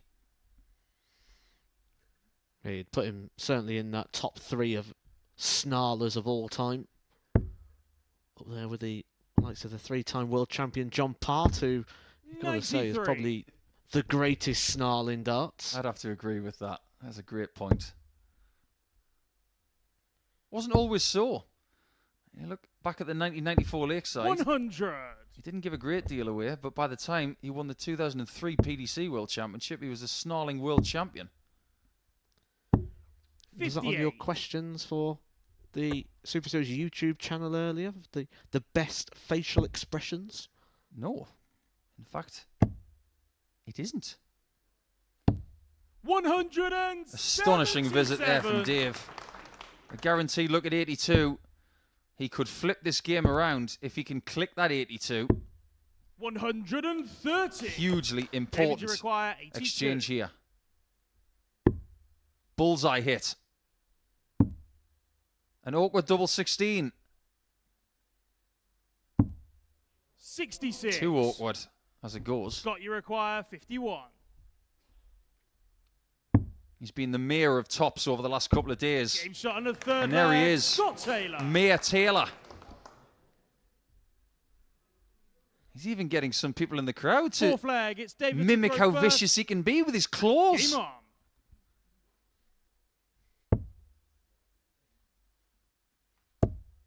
Can't say that Dave has not had his chance to break, though. 100. Now he's got to create another chance. Always find that 82, if you can go ball double 16 in 2 darts, just looks so 58. good on the eye. Yeah, I remember playing at the Grand Slam once. I was having a chat with former weekly finalist here, Aaron Monk. We played a group game at the 59. Slam. I was sitting on 82, and after the game he said, when you were on that 82, I was thinking to myself, 93. hit anything but that bullseye, because he knew I was good at double 16, and I planted that bull, and he just thought, well, that's that game over. And he was right. But it's such an appealing thing to get that 99. bullseye and have those 2 darts at 32, but if you don't take it, unfortunately, you do have to take responsibility for that. 100. Tremendous. Your favourite shot is on. We've seen it twice here. 60. Scott, you require 100. Is this going to be the third? It's taken out of his hands. 58. Jake McMillan and the current Super Series champion from Series 5, Jim McEwen, have both done a 350 and 6. 133. Scott, you require Just 112. like Littler did in Bahrain earlier this season. Big shot, tops. 92. Not the mayor of tops on this occasion. David, He's been you require outvoted. 50. Evans has got a chance to stay in this semi-final. He changes tactic. It Shot works. on the fourth leg, David Evans. Ordinarily, he would have gone 18 double 16, but after those 2 misses on the 82 checkout, Fifth he thinks leg, on the it's fly Scott and he to throw changes first. the plan, Game on. and it works perfectly. Best of 3 legs from here. 134.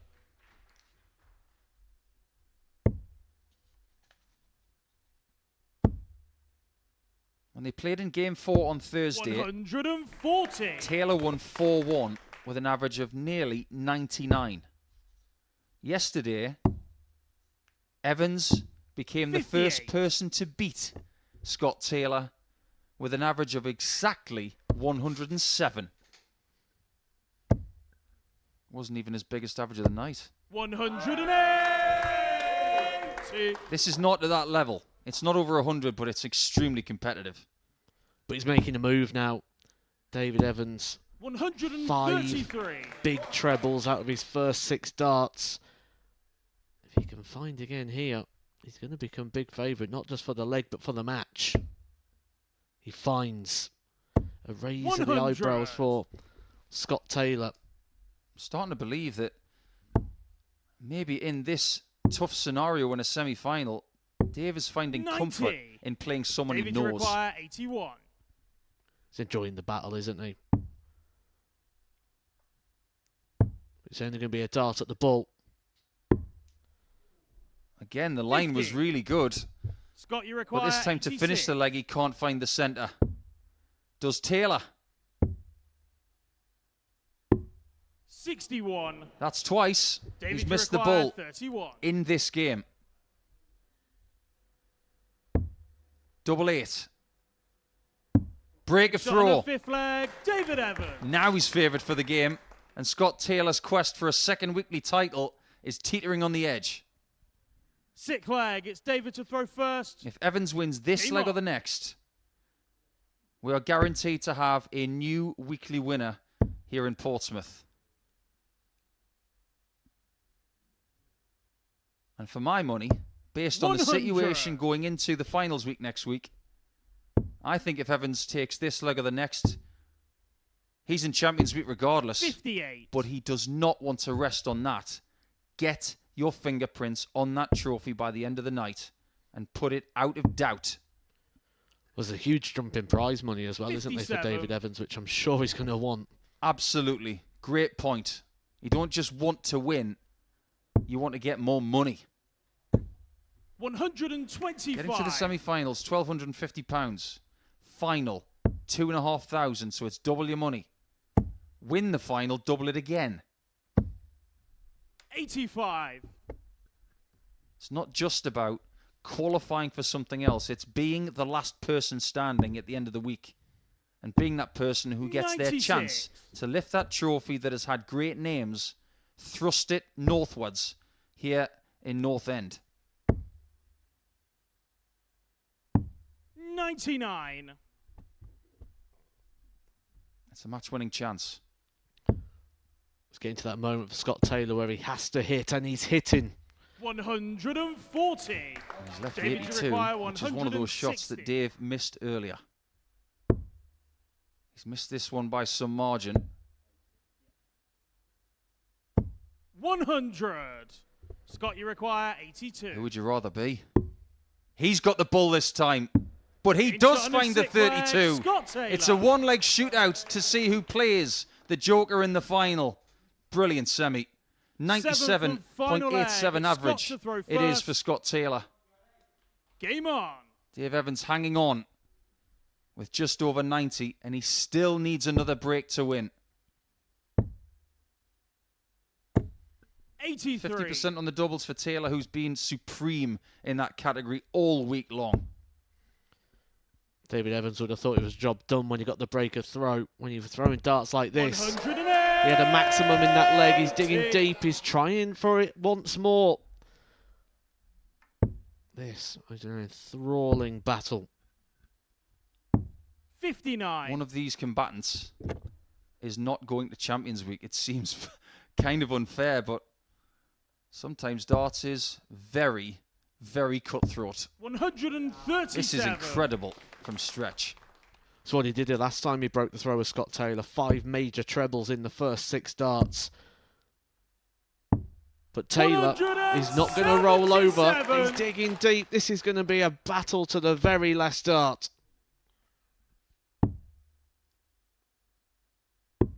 64. Oh, that's clever. It takes the ball out of the next shot. Just goes to show that even with all of this pressure 45. in the semi-final, he's David, still you thinking require straight. 120. You'd rather have 120 because you can miss the treble and still get a crack at dart 2, which he misses there. Now, he's going to stay on the 20s, which is the right thing to do here. 45. He was tempted by the 16s. Scott, Even you though he require misses it, 137. he still did the right thing. Can Taylor? No. 97. He gets the third dart. David, he was you just require missing the middle 75. one. He waits to see if he comes back. Evans gets one. 55. So close. And now Scott, you Taylor require can win the 40. match on a double that he's already hit in this leg. Game shot. The dream of a and second weekly title Scott is still Taylor. alive. He beats his best pal from the northwest of England. And Dave Evans has stretched his way to the semis, but it's not good enough for Champions Week. Scott Taylor will take on John O'Shea in the final. What a brilliant semi-final that really was. An excellent spectacle. 97.27 the average, and 57% was needed on the doubles.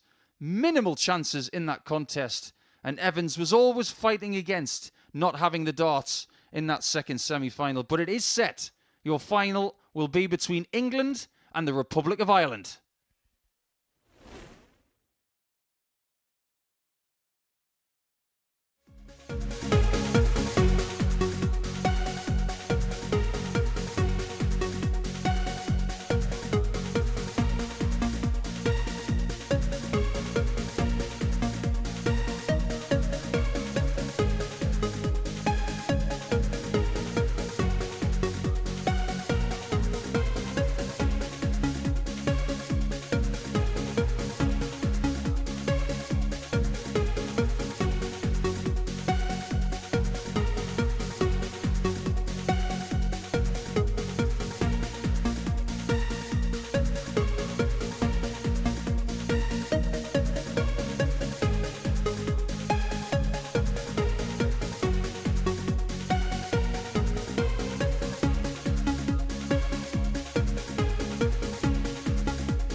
Welcome back to the MODUS Super Series, where the semi-finals have been completed and our finale is set. It's going to see Scott Taylor and John O'Shea go toe-to-toe for the top prize and the final spot in Champions Week, which begins Monday morning, 9:30 a.m. here on Sporty Stuff TV. Watching all the action in the commentary box has been Paul Nicholson and Matthew Edgar. We'll show you the results then from the evening so far, just to paint you the picture as to how we got to this point. The group stage is what we saw before 10 o'clock, and then two dramatic semi-finals. Before the break, Scott Taylor got the better of David Evans by 4-3, whilst John O'Shea beat Sebastian Białecki by 4-2. Right, let's talk about the semi-finals then in chronological order. We'll begin with the game between John O'Shea and Sebastian Białecki. John raced away into an early lead. Sebastian came back at him, but the Joker managed to hold his nerve.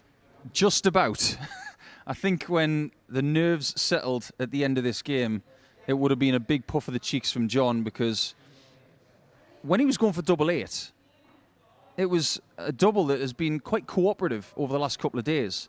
But look at some of these shots here. They are right on the wire.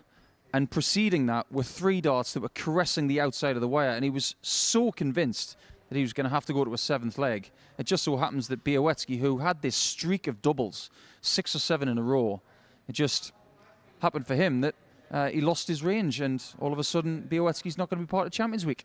We stood on here before those semi-finals and Paul Nicholson said, I want to see that sort of chaos, that sort of fire from John O'Shea. And we did. You asked me who I thought would win, and I saw the negative in John O'Shea, and I thought maybe John O'Shea's going to struggle here against Białecki. He came up here a completely different person, full of fire, full of fight, and he's got to keep that going now. He's got to keep that fire in his game. Ignore the negativity towards the end of the game. It was a positive. He won that. He's got to pick the positives out and come up here firing and fighting if he's going to beat Scott Taylor.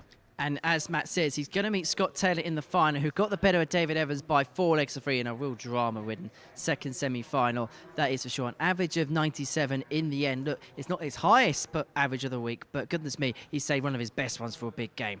Yeah, it was a good fight, wasn't it? Dave Evans caused him problems. And it's the kind of game that we really want to see here at the Super Series. It had quality. It had big maximum visits from both players, not just 180s as well. We had 177s, that kind of thing. But I want to see a game where you need to hit shots like that in leg 6 just to take it the distance. And then in the last leg, you've got one player who's missed 1 dart to win it. And then the next dart, you see it go in. It's a classic semi-final. And I want to see those two playing against each other more here this year because that is a great fixture. That 87 we saw there from Scott Taylor, it's been those types of finishes that we've maybe seen more from him this week than we have done at any other time. It's helped him out in a lot of situations. He had to dig really deep and bring out those big moments. Well, when you look at David Evans, broke him to go 3-2 up. He was throwing for the match. Scott Taylor digged deep once again, brought it level. And even then, last leg, it wasn't without drama. David Evans, finding 5 out of his first 6 darts in major trebles. At that point, it'd be very easy just to roll over and go, I'm just going to get beat by the better player here. But Scott Taylor again found that fight. It's a quality I've been talking about all week that is developed within his game, and it really came out when he needed it the most. And this really is the evolution of Scott Taylor, and that is the thing he's been missing on taking his game to the next level. He's a top contender, not just here, but anywhere across the amateur dart circuit this year. The Taylor evolution will be televised here at the MODUS Super Series. We'll talk about the final in a little bit more detail in just a second, but the winner of tonight will punch the final ticket through to Champions League, which kicks off on Monday morning. And for a player who's won week 12, that one of our friends and colleagues, Chris Mason's done it. We've seen John Henderson do it this time last year. What do you think the advantages and disadvantages of winning this final week of qualification are? The major disadvantage is that you don't have much rest time between Saturday night and a possible visit to Monday morning. However, Matt was talking a little bit earlier on in the week about how you can carry on your positivity, your momentum, your form. Think about the previous series. Your own Mirk won week 12, and then he came back after somewhat trying to find a hotel on the Sunday, which was Big Bowen's deal. However, when he came back Monday, he came back with a purpose. Won Group A, then got 2 days off and found himself in the Champions Night. He kept things going. So, depends on the person, but your own showed that if you can keep the positivity going, it could be very fruitful. And actually, if we got 2 players here, the likes of John and the likes of Scott, that play in such a fashion that actually it would suit them going straight back into it next week. Absolutely. Scott Taylor's been here all week, and there's not been one moment I thought he's looked tired or he's not looked like his performance is going in the right way. For John O'Shea, he needs positivity, and this would be great for him to come straight off the back of something positive and straight into next week. I think it'd be absolutely perfect for both players, and I don't see any negatives if they were back here on Monday. Well, let's preview that final then. John O'Shea up against Scott Taylor. It feels like a game between 2 players that the way they go about the game, the way that they'll let their emotions out, the way that they're pumped up. I feel like this is a final between 2 players whose games are fairly similar. Yeah, I think the intensity might be quite similar. I think John O'Shea is ready to go a little bit further with his intensity, but I think Scott Taylor's just had it the last 3 days. So if these 2 clash and they give it everything they've got in this final, it could be really special. But the worrying thing for me is that O'Shea is not playing at the same level as Scott is. He can still find another 10 points on what he showed in the semi-finals. Can John O'Shea find that same sort of range? At this point in time, I'm not sure. Do you agree with that sentiment, Matt? I just want to see both players come up here and give it 100%. This is the time to stand up. This is what you've been playing for all week, this one game. And what I tend to find is, as a player that likes to give it a little bit, when you come up against a player that also likes to give it, you tend to find that it raises everything. It raises the standards, and it raises what you're willing to output as well. I want to see both players come up here and just pour it all out, lay it on the line, 'cause this is your last chance in this series. And we look at what the players have done in the past. Scott Taylor, 109 average in a final. John O'Shea was so good when he won that Masters final. These are two players that are not daunted by big stages and big occasions. I think they love big occasions, but sometimes the hardest thing is to get there. So when you are there, you can be yourself. And Matt knows what it's like to be in finals of tournaments. It's almost a relief to think, okay, now it's just one more game. I don't have to conserve any energy or any sort of other quality that I might need for the rest of the day. This final could take as little as 10 or 12 minutes. Let it all go. What wins this final for you, Matt? One little touch of quality. And by a touch of quality, I don't mean taking out a 170 finish. I mean, there's going to be a moment, like that 82 finish for Scott Taylor, where he hit the bullseye in the double 16. It's going to be one of those shots where you might only get one dart in hand and it goes in at the right moment. That's what's going to separate these two. Well, gents, thank you very much for now. You two are going to be off to commentate on the final, where we're going to find out the final identity now of the Champions Week field. We know who's going to be there already, but who is going to punch that final ticket? You can be here next Saturday night, and it'll be around this time next Saturday when we will crown the champion, who will pick up the £20,000 check and a trophy which has got some big names on it, the likes of Luke Litter, the likes of Conan Whitehead, the likes of Raymond Smith, and of course the reigning champion, Jim McEwen. So if you want to be here for a night of darting history, take a look at this.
Said at the start of the day that John O'Shea wanted to introduce a little bit of chaos. Maybe that does go to the point, though, that maybe he didn't feel quite comfortable with the setup yesterday. Oh, he got it right, all right. first That's leg, John wonderful. O'Shea. Slightly unconventional. Bullseye for O'Shea. Game shot on the There it second is. leg, John O'Shea.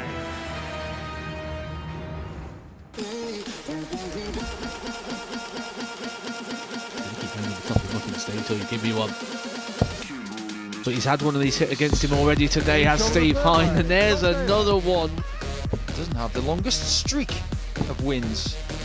Scott Taylor has got a 141 though for a 15 darter. Taylor for 112 to stop Ross from getting a shot at that very number. Double top. Game shot on the second That's leg, why we rate Scott him. Taylor. Because he's just very, very good.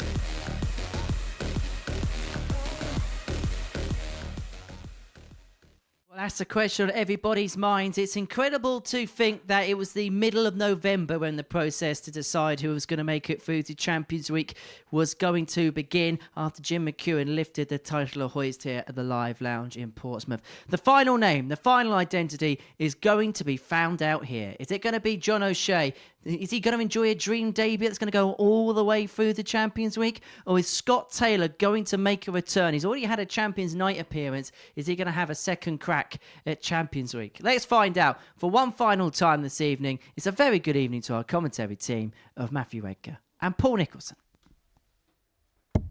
We're privileged to be here for this final. It is the final game in qualifying in week 12. The final game in qualifying in Series 6. After this, it's Champions Week time. After a short time to take breath on Sunday. Is John O'Shea going back to Cork tomorrow, or is he staying in Portsmouth? Will Bolton beckon for Scott Taylor, or will he stay here for another week?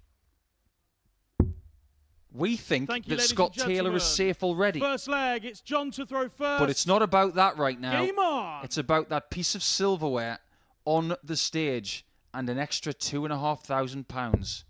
This is a money game. This is a title-winning game. 97. And neither wants second place.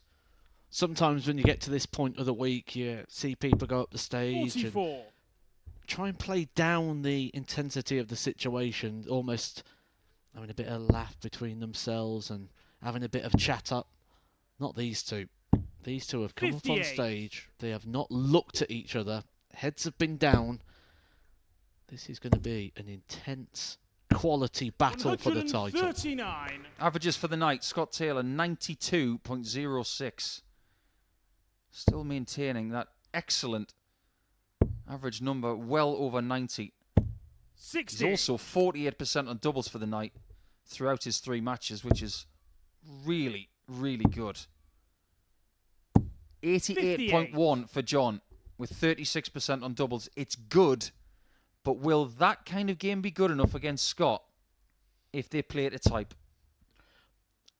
I don't think I've ever seen a final where the players play to type. Some people go into their shells, some people explode into life, and we're talking about a John O'Shea here who's won one of the big titles, that John, you WBF require World 146. Masters Championship.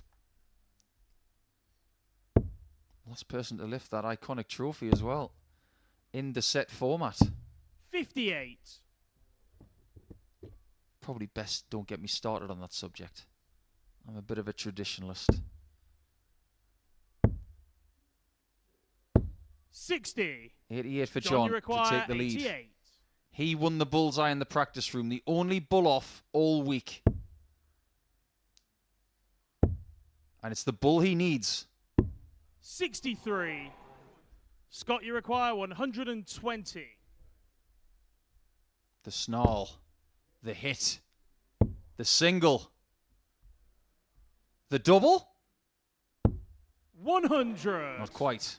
John, you O'Shea require gets another 25. crack for this first leg. With Steve Hine watching in the background and Ross Montgomery there too. It's 88 again. It's 17. been a little bit of a nemesis Scott, for you him require 20. throughout this evening. Cagey, nervy, edgy start. For it's Scott On the Taylor who first draws leg, first Scott blood. Taylor. 21 darts, good enough for the first leg. Second leg, it's Scott to throw first. Like Matt said, it's not about quality in the final sometimes. It's about Game on. who takes whatever chance you get. Just find a way and keep believing. 100. That'll help. Taylor had 3 maximums in his first game. He had 2 in his next game. 97. Just the 1 in his semi-final, but he's already got 1 in this championship game in week 12. 80.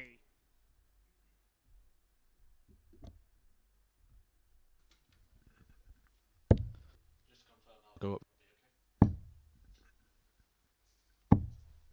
82. Taylor seems to be putting his foot to the floor here. John has got to find quality, and soon.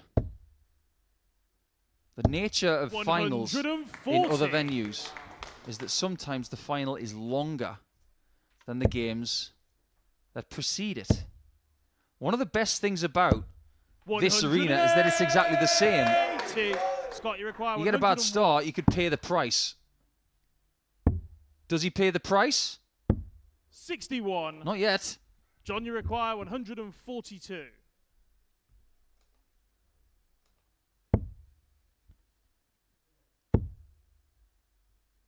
But he might pay the price now. 60. Scott, you require Taylor has 40. been ruthless on this double all week.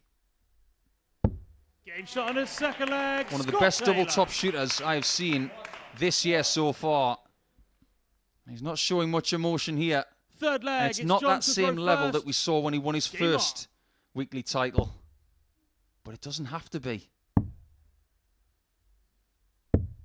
57. I said to you a couple of days ago when I joined the team this week, Matt, I really do rate Scott Taylor. I stand by that. I think he's a world-class dart player. 120. But what you said on the stage very recently is that he will be a threat for any amateur darts tournament this year.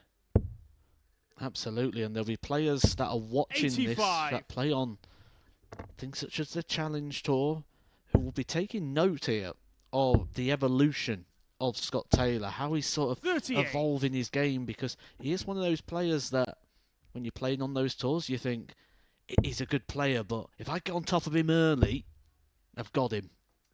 Not anymore. 59. What you're saying metaphorically is he's got a better chin now. Oh, absolutely, yeah. 100%. We've seen him fight back with that semi-final, a prime example.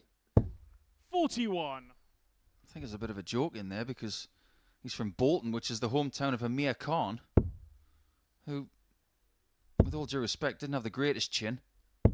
100.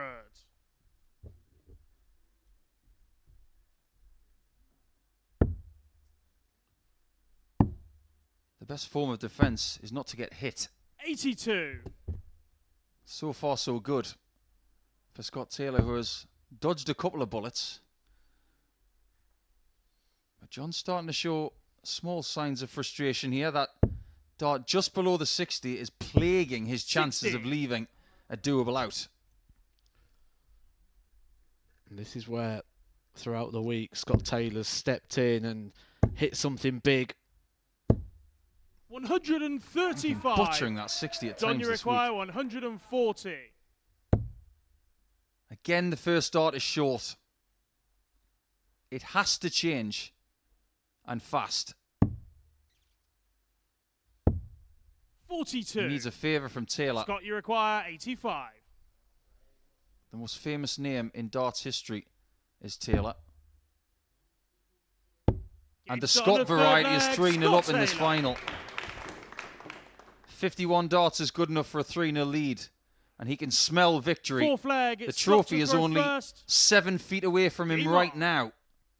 But he's got to throw nearly 8 feet in the other direction to get his fingerprints on that. Sometimes it's harder as well when you're up on the stage 96. and you can see the trophy literally touching distance away. It's on the stage just staring at you. You got a favourite 81. trophy celebration? I enjoyed Van Gerwen winning the 2014 World Championship when he hit the 72 checkout against Peter 100. Wright and he pointed to the trophy and he said, "That's mine." I love that moment. 60. Scott Taylor, 60 points clear plus what's in his hand. And because he was a dart ahead, he didn't have to chase the 18s or the 15s to 96. start that combination. He can just plot his way through leg 4 and potentially through this match without any sort of trouble. Yeah, 180 from John O'Shea would have been non-effective 60. to leaving him on a finish. And it's fair to say John O'Shea really hasn't turned up so far in this final, and it might not have very long left. 134. Agreed. And John O'Shea's participation in Champions Week is hanging by the thinnest of threads. You can see his frustration with that first start. That has been the one thing that's gone wrong in this 60. final. He's not had the best Scott, you first require start, which has made 75. everything more difficult. Double 12.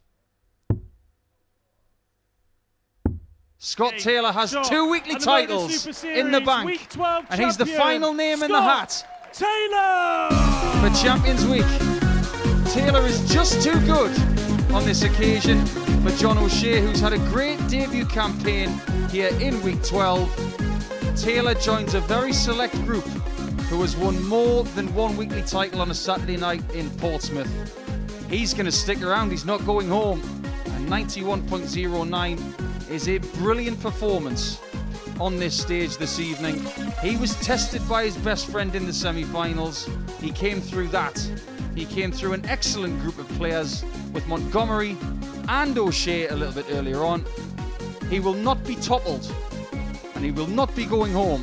He will be staying at the Live Lounge next week and he will be in Champions Week for a crack at the biggest cheque we can offer of £20,000 in the next 7 days. Scott Taylor is your champion in week 12.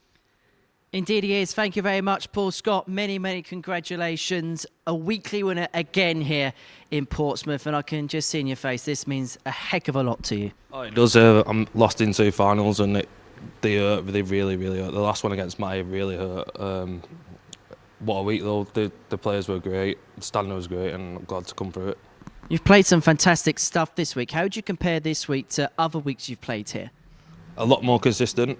When my bad games were bad, they weren't as bad as they have been. So. And tonight, when it mattered the most, you put in 2 great performances, 97 average in the semi-final, 91 average in the final, and that was a clinical display there against John. Yeah, it was against Dave mostly. He played really well, and I don't know where I pulled that 177 from, but it made it massive difference. Do you think timing's been your best suit this week? It's been a lot of like combination finishes, like 87s or 106s, finishes like that. That's kind of maybe we didn't quite see from you as much a year ago. Definitely, it's just a lot more bottle, just determination and just grit. Really, I don't know what's happened, but my game seems to turn around, so I'm happy.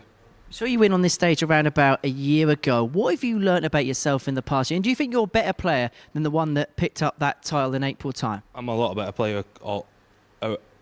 All-round game is a lot better. So I'm happy with it. Hopefully it continues next week, so we'll see how it goes. It's interesting, we were speaking the other day about potentially coming back to Champions League, that potentially you got a little bit of unfinished business with the big occasion. Yeah, definitely. I don't think I played too great, but I still got to the semis, and Luke was fantastic. Can't take it away from him, can you? A bit of a surefire, but it's great, and he played amazing, so I can't take my hat off to him, but I don't think I played well, so got some unfinished business. Winning week 12 means you're straight back in the hat. We don't know the groups as of yet. We'll confirm that in due course. But do you think that's a help for you because you've won this week, you've played well, and you can take that momentum into next week? I hope so, but we'll have to see next week because it has been a long week, and going straight into next week, we'll have to see what happens. But hopefully I can play like I did this week and I'll be all right. It's a cool thing to do to your best mate in the semi-final, isn't it? No one wants to lose today, do they? he hates that scene.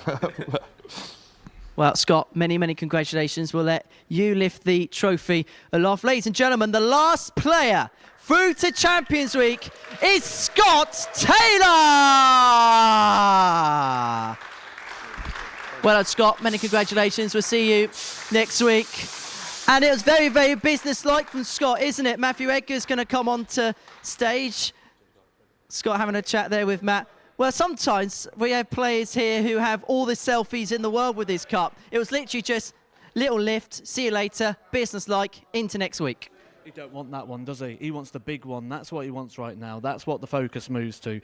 This is what I said before. Dart players are never happy. He wants the £20,000. He wants to win the big one next week. There feels like a real shift in Scott Taylor over the last 6 months or so. He played so well when he won that game against Andy Bolton in his first final. But it feels like, as an all-round package, he's a completely different man now. Absolutely. I've really enjoyed watching him this week. I've enjoyed seeing the fight and the determination and everything come through in Scott Taylor's game. He has made himself a genuine contender. Not just a contender. He's made himself one of the favourites for next week.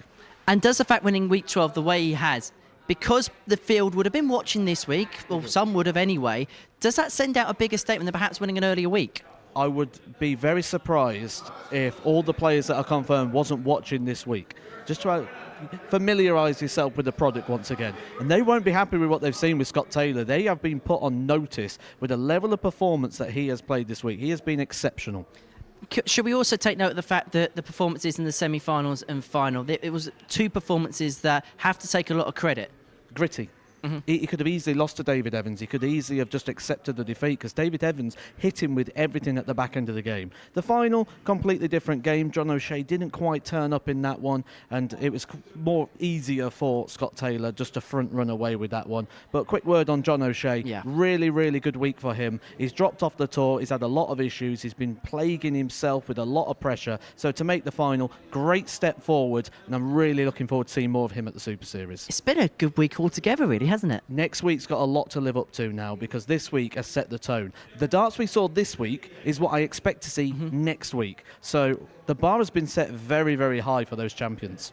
Well, next week we're going to be swapping this cup for the big one. Champions Week gets underway 9:30 Monday morning. Set your planner, set a reminder. We're going to be live on Sporty Stuff TV as well as the MODUS Super Series YouTube channel. And around about this time next week, we'll be crowning our new champion. It is going to be a new champion. Luke Little, of course, in the PDC. Conan Whitehead didn't make it through. And Jim McEwen was eliminated in the qualification process as well. Well, Matt, thank you very much for your company this week. Very much enjoyed it. Thank you so much for your company as well over the last 6 days or so. And so all roads lead to Champions Week now. 1 week from now, we will know who the 6th champion of this competition is going to be. And Super Scott was the Superman here at the Super Series tonight.